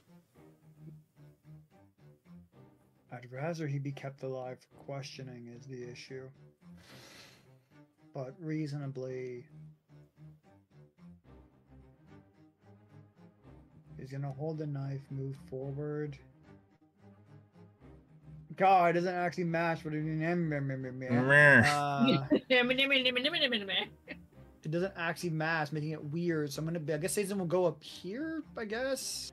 Mhm. Yeah, that was 15 feet. He's gonna firebolt the man. Oh, why couldn't I be at 5th level so I had 2 of these firebolts? The advantage, because he's in darkness and can't see me. Okay. Are you kidding me? Ouch. I Yeah. rolled a 5 and a 1. It does not hit. I assume Unfortunately. these are private. Or Oh. something, 'cause- Crap, I forgot to turn it off. Good. That's cool, that's cool, that's real cool, that's so cool. That's awesome. fantastic. Love advantage. It's really useful. Oh fuck. So is that your Literally, turn? I sure this chaos warped him, and that would have honestly been more useful. Is that your Sazen's turn? He's gonna move backwards so everyone else can see. Because everyone else needs to be able to see. I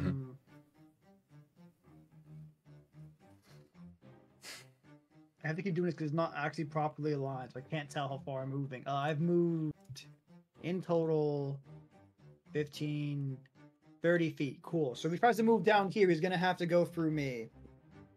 That's for my turn, though.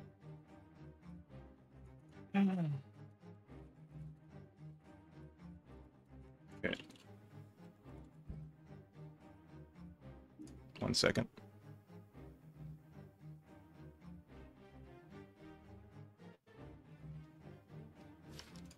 What's that spell that gives temp HP? It's a cleric spell. For like party members. Aid? Yeah, I think it is. Aid. I don't have full character sheets made for these guys yet, but probably should have done that. Each level above second.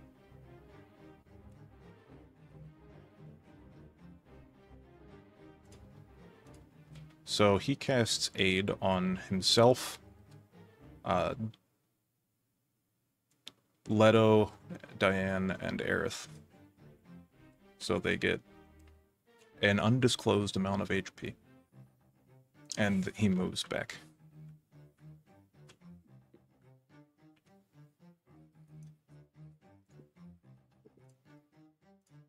Night. Let's see. What is he gonna do?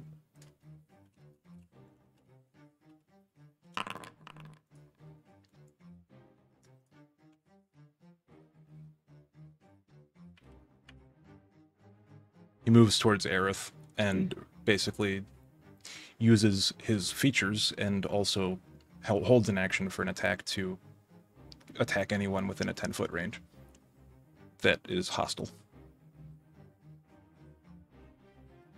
Because the court is in an active assassination plot.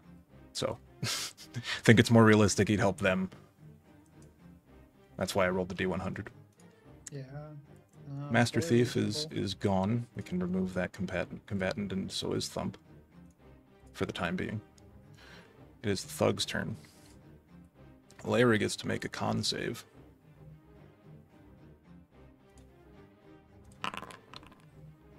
Uh-oh. Screep, the thug that you had just nearly killed disappears in front of you. And combat is over.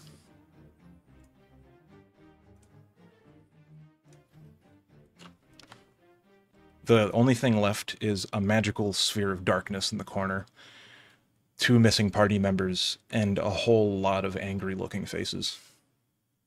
They look... well, the Fool would probably act first. These people are, by this point, moving towards the exits. The Fool Could I is spell what? Could I? Sorry. Yeah. Could I tell what spell they used? yes, yeah. It was a form of teleport. The 7th level spell. It was a form of teleport. I mean, still. Mhm. Oh, that's great. Sazin will. The other people who were here, the other blue marks are not here anymore, right? So there's still 4. This guy is sort of cowering. He's dropped his champagne glasses on the ground. Same with these 2 over here. They're sort of holding their glasses on the platters still, but they're shaken. They're just stood still. They're not sure what to do yet. I dispel my darkness.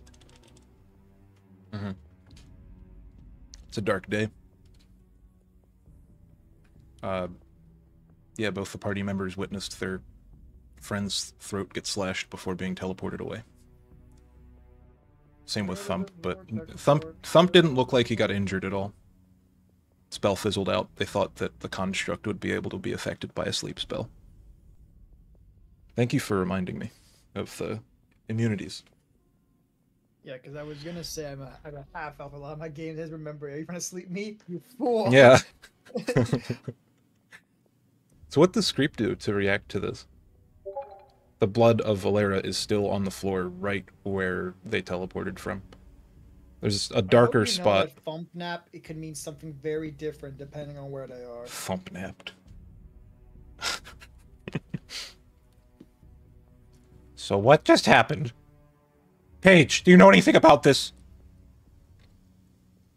And it's gonna roll a thing. It's your passive insights. 11. Screep is Muted? No. a 9.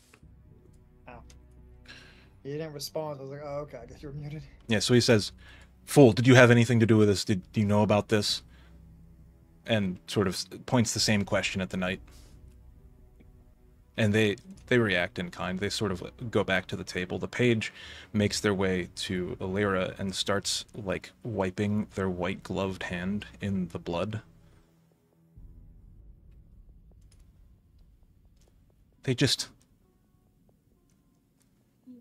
disappeared. Shouldn't be possible. We've outlawed that magic here. Don't think they care much about outlaws if they just killed who they did. Sorry for your loss. She was a hell of a fighter. It doesn't even seem like he hears. He's just staring at Alira's blood on the floor. Yeah. The tablet I was given by Edrin. I can only summon him. I can't communicate with it, right? You can... It's basically a sending stone. Okay, cool. I wanted to make sure before doing anything else. Mm-hmm.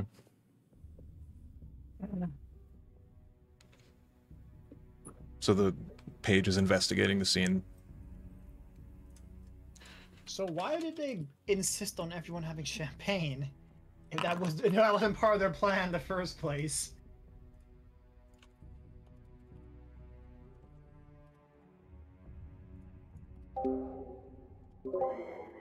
Sorry. Whoops.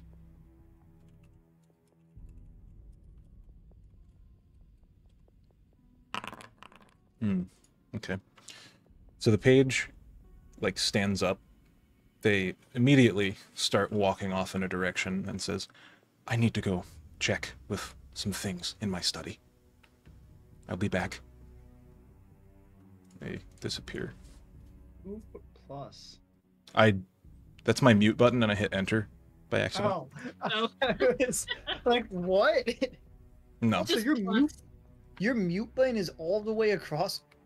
Wow, that's a long distance. I usually use my mouse hand to do it. Okay. Yeah, so the page is just sort of dumbfoundedly looking around. How does everyone react to this stuff? Like, just stand there awestruck, sort of? Is there a quiet section I can walk over to? Yeah. Cool. Then he will move and immediately right over to.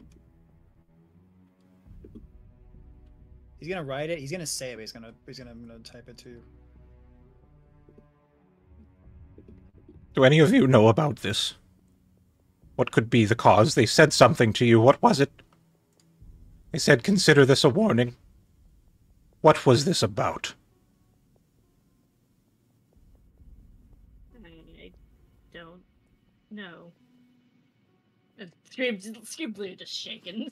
Screep, as you're standing there, you look over to the place where Alara was, and all of her items are next to where the Fool has stood. Including a piece of parchment that you can see through the open flap. I'll take it and I'll use it.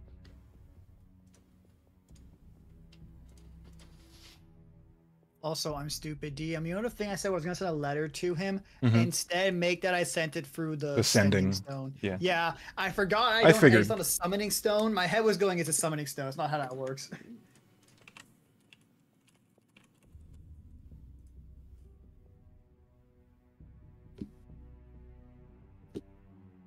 Okay.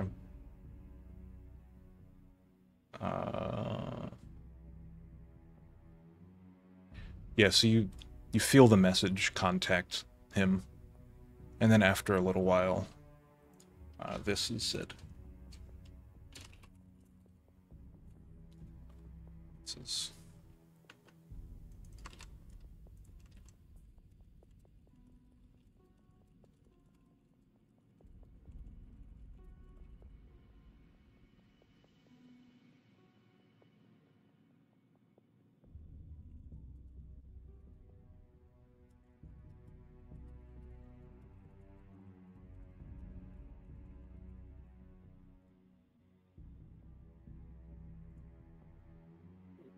We're in that place right now, right? Mm-hmm. Cool. Understandable. He's gonna walk back as when the Fool says that, basically just go, are you sure there's no indication it would be a warning for anyone else in here? It sounded like it was directed at your party to stay away from us. I don't understand it. We've given you everything you needed. Everything you've won. No? Well, if that is the assumption that they may not like that, though it still seems illogical, I'm not sure what they would want. Especially from two people who don't really have a considerable and need anything else. Fucking shit. He's gonna... Shit, that still won't work. He can't think of logically anything he can do. He's too tired, does not have any extra magic to work with, and is near exhaustion. Screep. No, I think Screep was picking up the note that was from her bag. Yeah, it's the deed to the Golden Flagon, and her items, so to speak, were left behind. Thump is missing and had his items with him when he was teleported. Mm-hmm. I'm assuming they fell out when Alara was struggling. Yes. Yeah. Yeah. Okay. So I think, yeah, Screep will kind of collect her things, just stick it in the bag of holding for now. Cool. Just, I guess, do the send inventory thing over or whatnot, but... Yeah, we'll cover that then. So after a while, the page comes back and says, Damius, there's a problem. Voice faltering. Walks over to Damius, and they whisper something. You guys want to try to hear it? Yeah. You can try.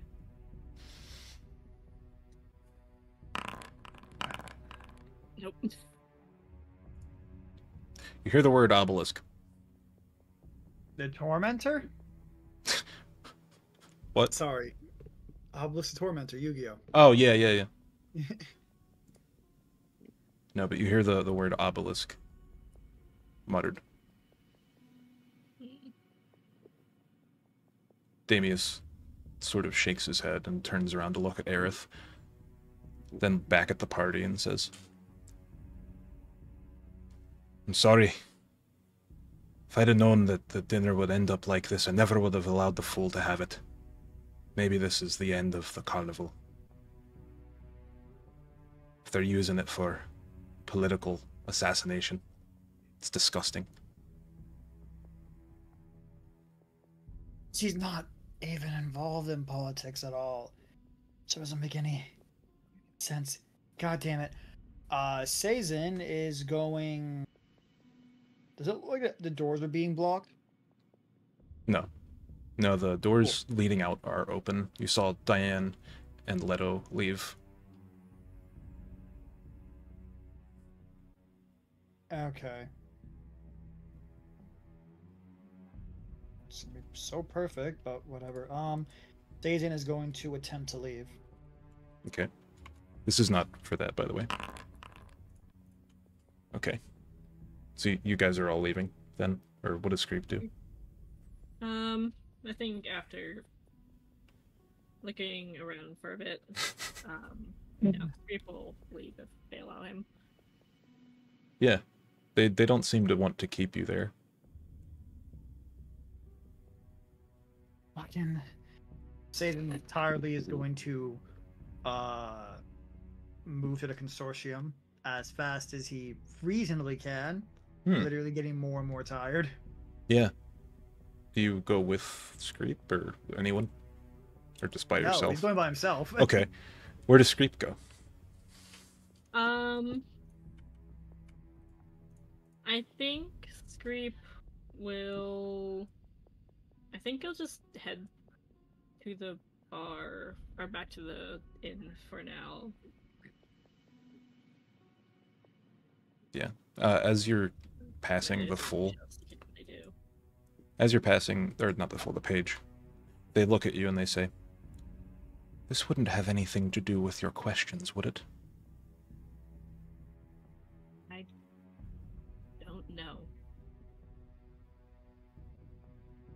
If it is, then... If you should find them, the people who did this thing, tell us. We will solve it. Understood. And as you leave, the knight sort of speaks up, says, is there anything you need, with all the events surrounding? I'd feel bad if you'd left here empty-handed. You're our guests, after all. We failed to keep you safe. Is that before or after I exit? You can probably hear it in the hall as you're leaving. Screep will probably say, I want help finding Thump. Consider it done. Fool. He comes up and talks with him. Need you to find whoever did this. We need to put an end to it. Immediately. And the fool cowers. He's like, right away, sir. Right away. And leaves off in this direction. Never seen the fool cower.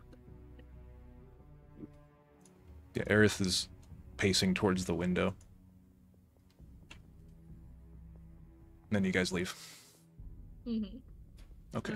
Has there been something this blatant in a while? No. Sorry, speaking of leaving, I do have to go in like 10-15-ish minutes. Yeah, this is probably a great time to do either goals or, yeah, we can do Sazen's scene next session, I guess. Unless he wants to do it this session. No, it's perfectly fine to next session. Cool. Yeah, so goals XP here. Woohoo! Bad news. I mean, you work towards maybe the eyes glowing goal, Sazen. Yeah, I should have just replaced it with something, but I didn't know what we were gonna do. Yeah, I wasn't sure how that would go. Literally, Screep is gonna be level 6 before I even touch level 5. Look, I'm not gonna be level 6. I don't think my goals were even that hard today. Do you think well, you I work don't know. towards where Sybil is at all this session?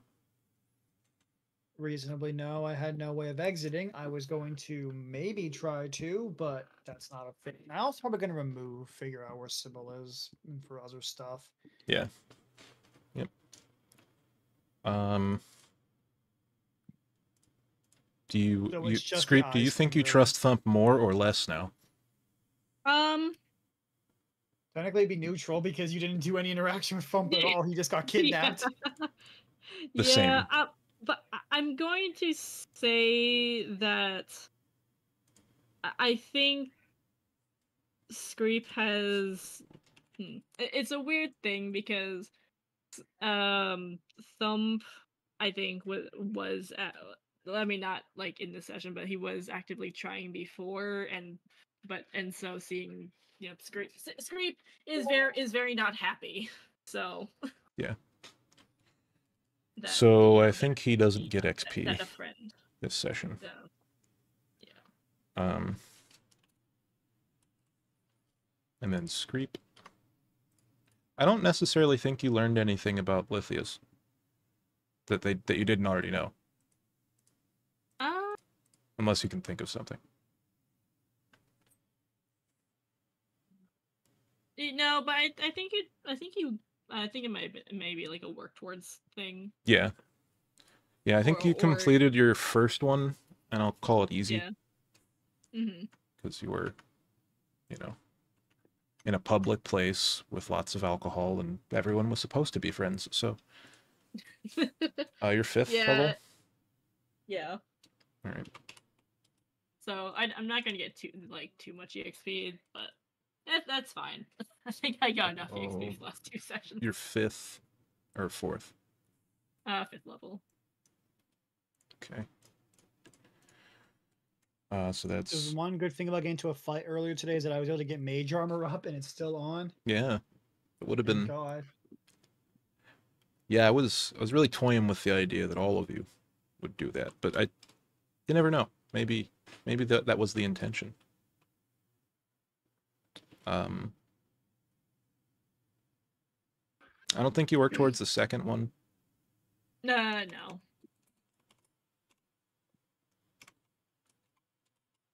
When do I get 3rd level spell slots? Okay, this next level. Yeah, so this session you got 200 Sazin, and Screep got 1,000. Okay. So, Screep, remember about you saying that you're not gonna get up before me? It scales with level, so I'm literally like, what is it, 14,000 minus whatever my current XP is. Is your current XP? Add 1,000 to whatever you're at right now. So 7, 9, 25. I'm literally like 6,000 away, so I'd have to complete like 6 other easy goals or work to even get to 6th level, which is 2 sessions. Yeah. I should have made easy goals to complete then. Every time I can make one, I don't get enough XP, and every time I don't, I just never finish it. I mean,